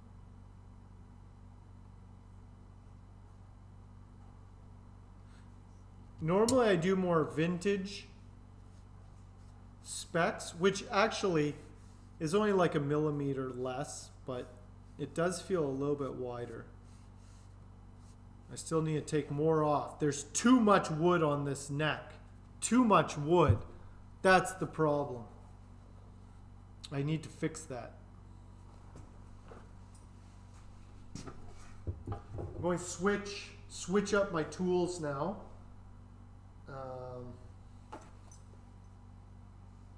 The volute is in the right place. Normally I start the volute where the nut is where my thumb can rest there. That's how I do it. Definitely a little bit more work doing the scarf necks or the tilted headstocks as opposed to the scoops. Scoops are a lot easier, or just a lot less time intensive. But I do the same neck. It feels the same. It's just that there's doing the tilted headstock is kind of more of a higher end thing to do. It's a higher end thing. Okay, I need some different. Where are all the rasps? Are you done with the red handled ones? Mm-hmm. Where? Oh, the red handle. The small red handled. There's one here. I need the flat one and the round one. There should be maybe one there, but Yeah, yeah, it's right here.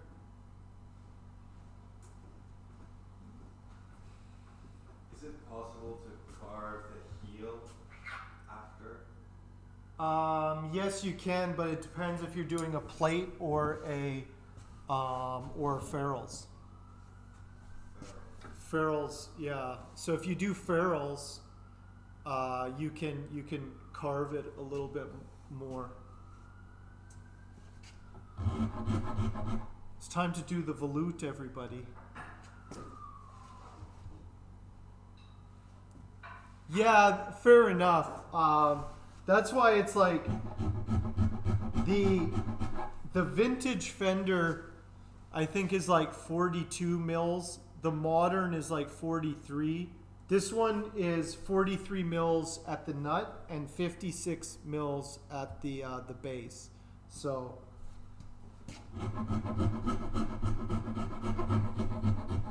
it depends, but it is a little bit wider than the vintage spec, the Fender vintage, but it's still 25.5-inch scale length. Like I've told you guys, you know,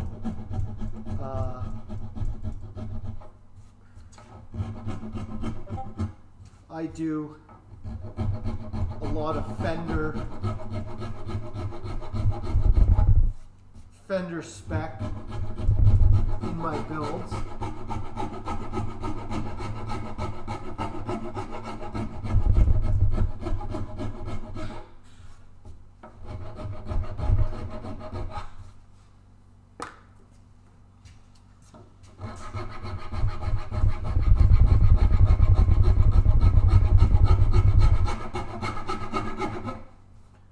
I have to be careful because the neck and the binding are from the same piece of wood, so it's hard to tell exactly where the neck starts and where the binding does, but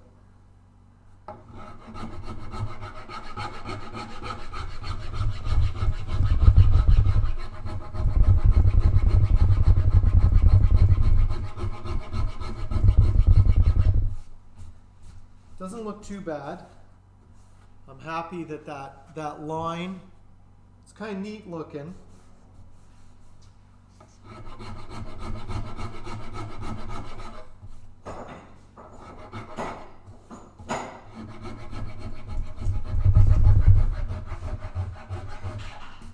Let me tell you what happens to tone when you do that.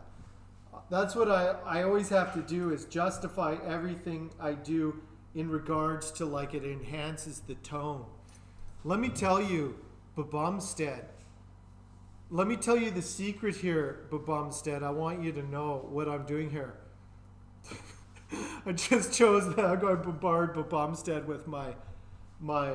See what this is? Multi-laminate neck. But not a different type of multi-laminate. So, like, this different type of laminated headstock here, the Padauk is a different density than the maple. So it actually creates more sustain by having a Padauk headstock on the maple. It changes the tone, man. That's a tone scarf. This is a tone scarf.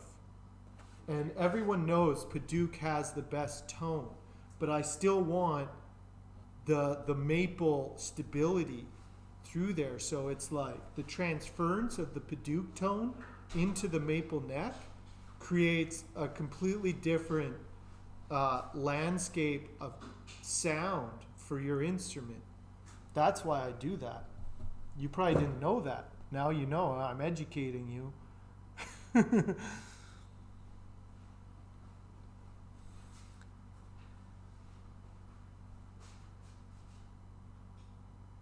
Yeah, that's the thing. It's kind of a trade-off. It's one of those things. It's a way. The scoop headstock is far more of a efficient use of wood. You waste a lot of wood doing this. You don't waste it, but you just use more wood doing a scarf. You can do a scoop where you have the adjustment in the heel, but it's a lot harder to access. That's always the trade-off, you know. I've seen people do some interesting things.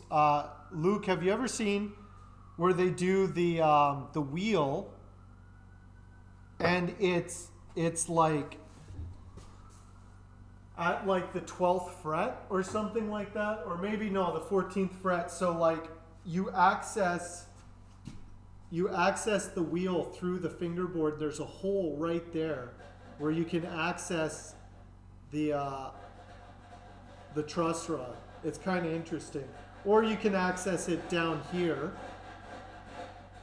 but you have to create that groove. But I saw one guy who actually inlaid the access point in. He just made it a feature of the neck of the fingerboard.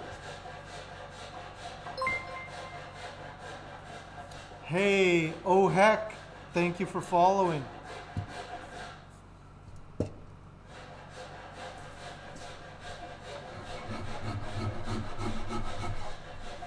Jaime, do you know if they turned the water back on?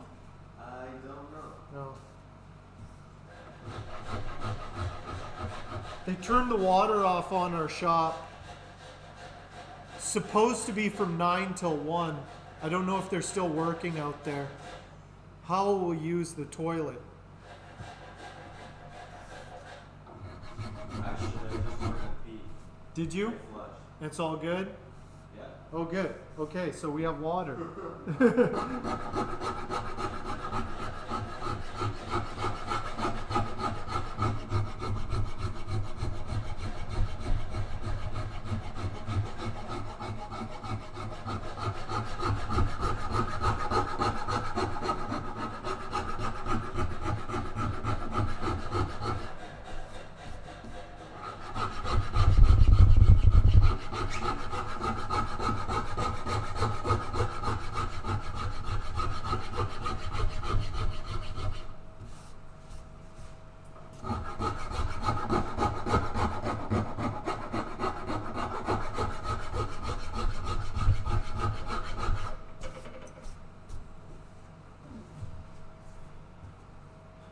Hey, thanks, Heck. I appreciate that. I'm just working on something really, really ridiculous right now. This is the neck for this guitar.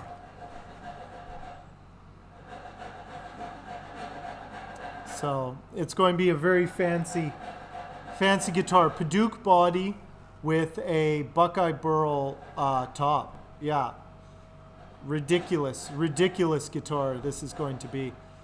You add 2 millimeters to a neck. The 0 fret is 44 instead of 42, and 22 is 56 instead of 54. Interesting.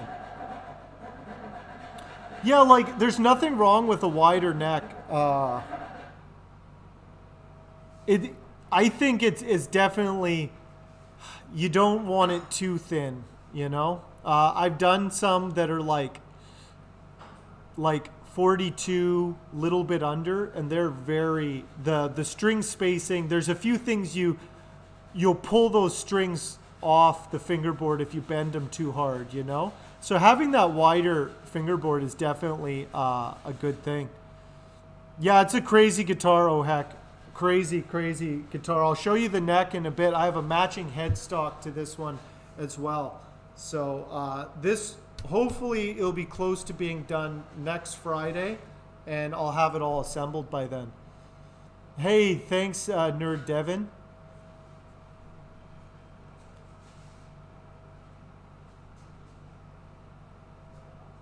Yeah, it does look weird. We have a few of those truss rods, and I never really use them, you know?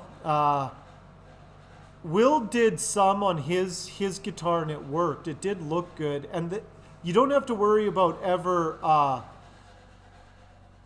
stripping the bolt because of it. So they are technically better. More fire. What does it look like to you, Rock and Raj?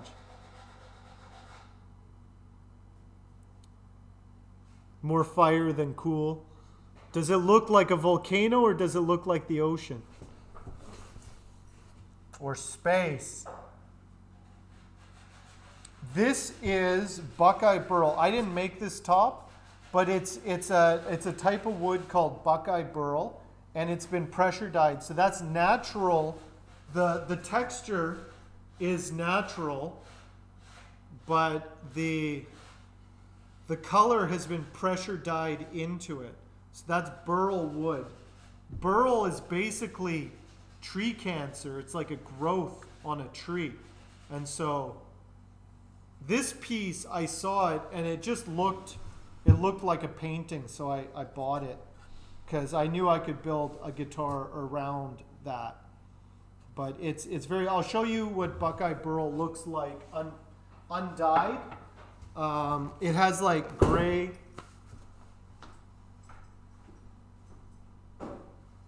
So this is Buckeye Burl that's undyed.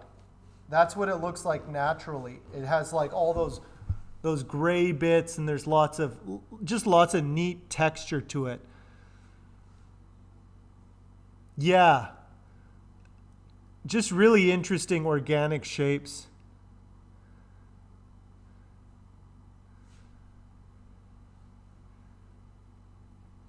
Yeah, so I don't have very big hands either, heck.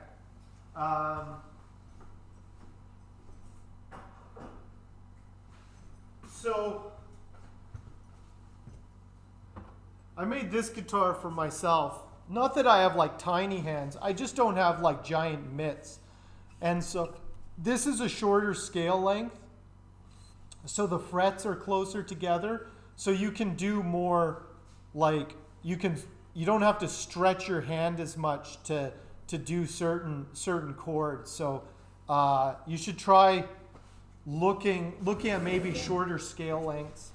But this one is it's a 42 mil nut and then a 24-inch scale length. And this is it's not a small guitar, but it's nice size. Like it's not too big and it's very, very comfortable to play. So that's why I made this one. And I do feel a difference when I'm playing this one as opposed to like a 25.5. Not that I can play a 25.5-inch scale length, but this one is definitely easier to do certain things, and I'm faster on it because of it. But I'm used to it now, you know.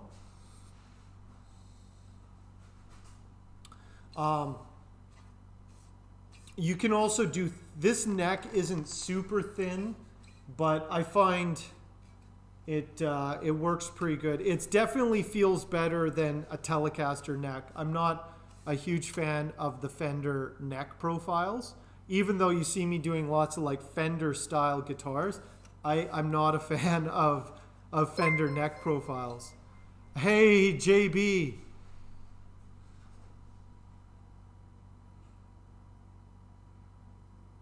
Nice. That's a good idea, Rock and Raj. Rock and Raj World Tour. Actually, I should probably get this out of the way. Can't see my guitars. What's going on, JB? But I really like this one. Like I said, I made it for myself. I'll show you something neat that's happening with this one.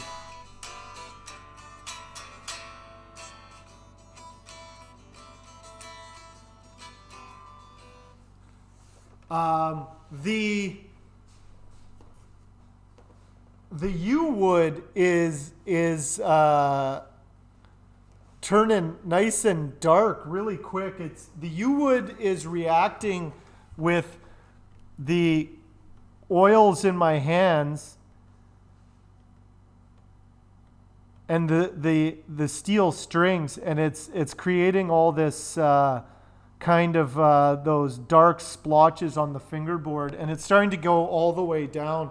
So it's giving it a really old, worn, relic look right away, which is kind of goes with the relic hardware that I put on it. This will happen to most lighter fingerboards if you don't finish them in some sort of lacquer or something. But I was kind of surprised that it must be something in the yew wood, some resin in the wood, because my hands were not dirty when I was playing. Then it started happening with Will as well. So it's a reaction with the oils, the wood, and the steel, which just gives it, like I said, just a nice kind of relic look. JB, what's going on? Anyway, it works with this one because you can see I did a ton of relic. I reliced all the steel on it. It's all kind of rusted out, so it definitely works with this guitar. So it was good. I used some yew wood on there, Pacific yew.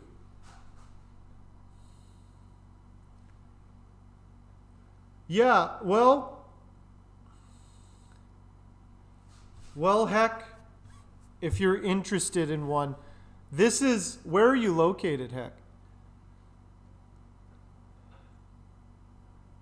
So, like I said, shorter scale length might help you. It depends. It's hard to like just gauge just being like without seeing you play or hold a guitar.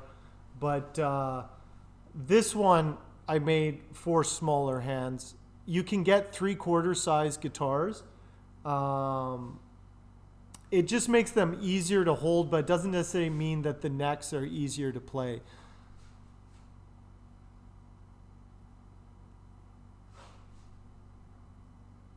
California. I'm just trying to think of well, if you ever make it to Vancouver, if you ever make it up to Vancouver, you can test this one out. But it's definitely, if that's a thing, it's hard without being able to like to hold it and stuff and get something custom made. But there's a lot of custom builders in California that you might not even necessarily need a whole guitar. You might just need a custom neck, you know, like. It depends. It depends on what exactly it is you need.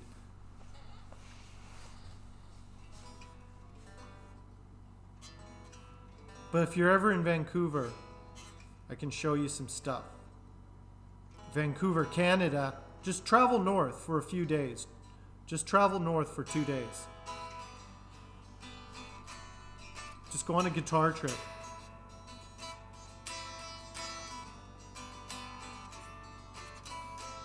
I really like this guitar. Semi-hollow. It just has a nice sound even without being plugged in. It's like, I wouldn't say it's acoustic. It just has acoustic qualities. But walnut sounds really good. This thing sounds really good. If only. You tried to stream but didn't do well again. What happened? What happened, JB?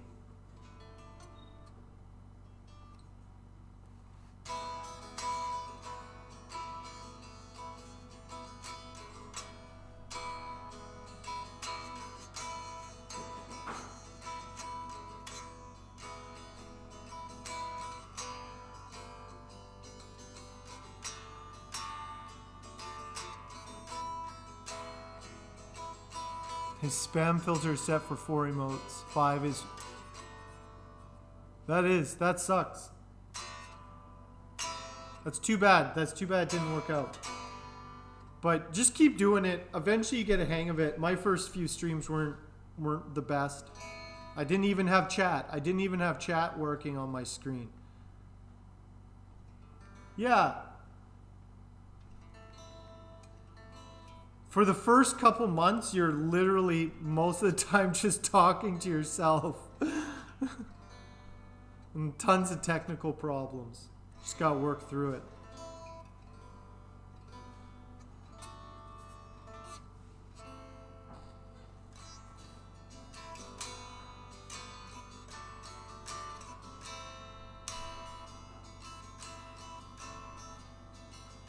$6 months? Yeah, for sure. Like, If you pop up here, I can show you some stuff and at least give you an idea of what might help. And like I said, like I have a shop. Hit me up if anybody's in Vancouver, wants to check out the shop, play some guitars. No problem. I may or may not be streaming. But it's no problem. Like I said, I'm meeting a client tomorrow. There's always people coming and going from the shop. It's all good. I'm pretty accessible. I'm not a recluse, obviously.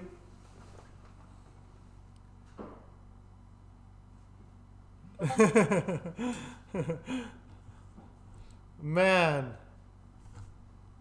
Rockin' Raj, you're just... Were you trolling JB? Were you his first troll?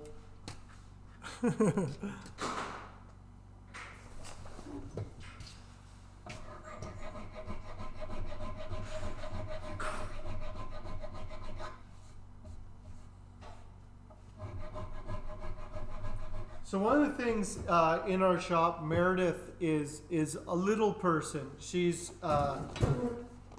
pretty small, and how she designs guitars has kind of like filtered out into like a lot of my builds. Like they're if they can be played by a smaller person, a bigger person should have no problem with it. But a lot of the guitars, like I find the Strat and the Telecaster bodies to be kind of bulky.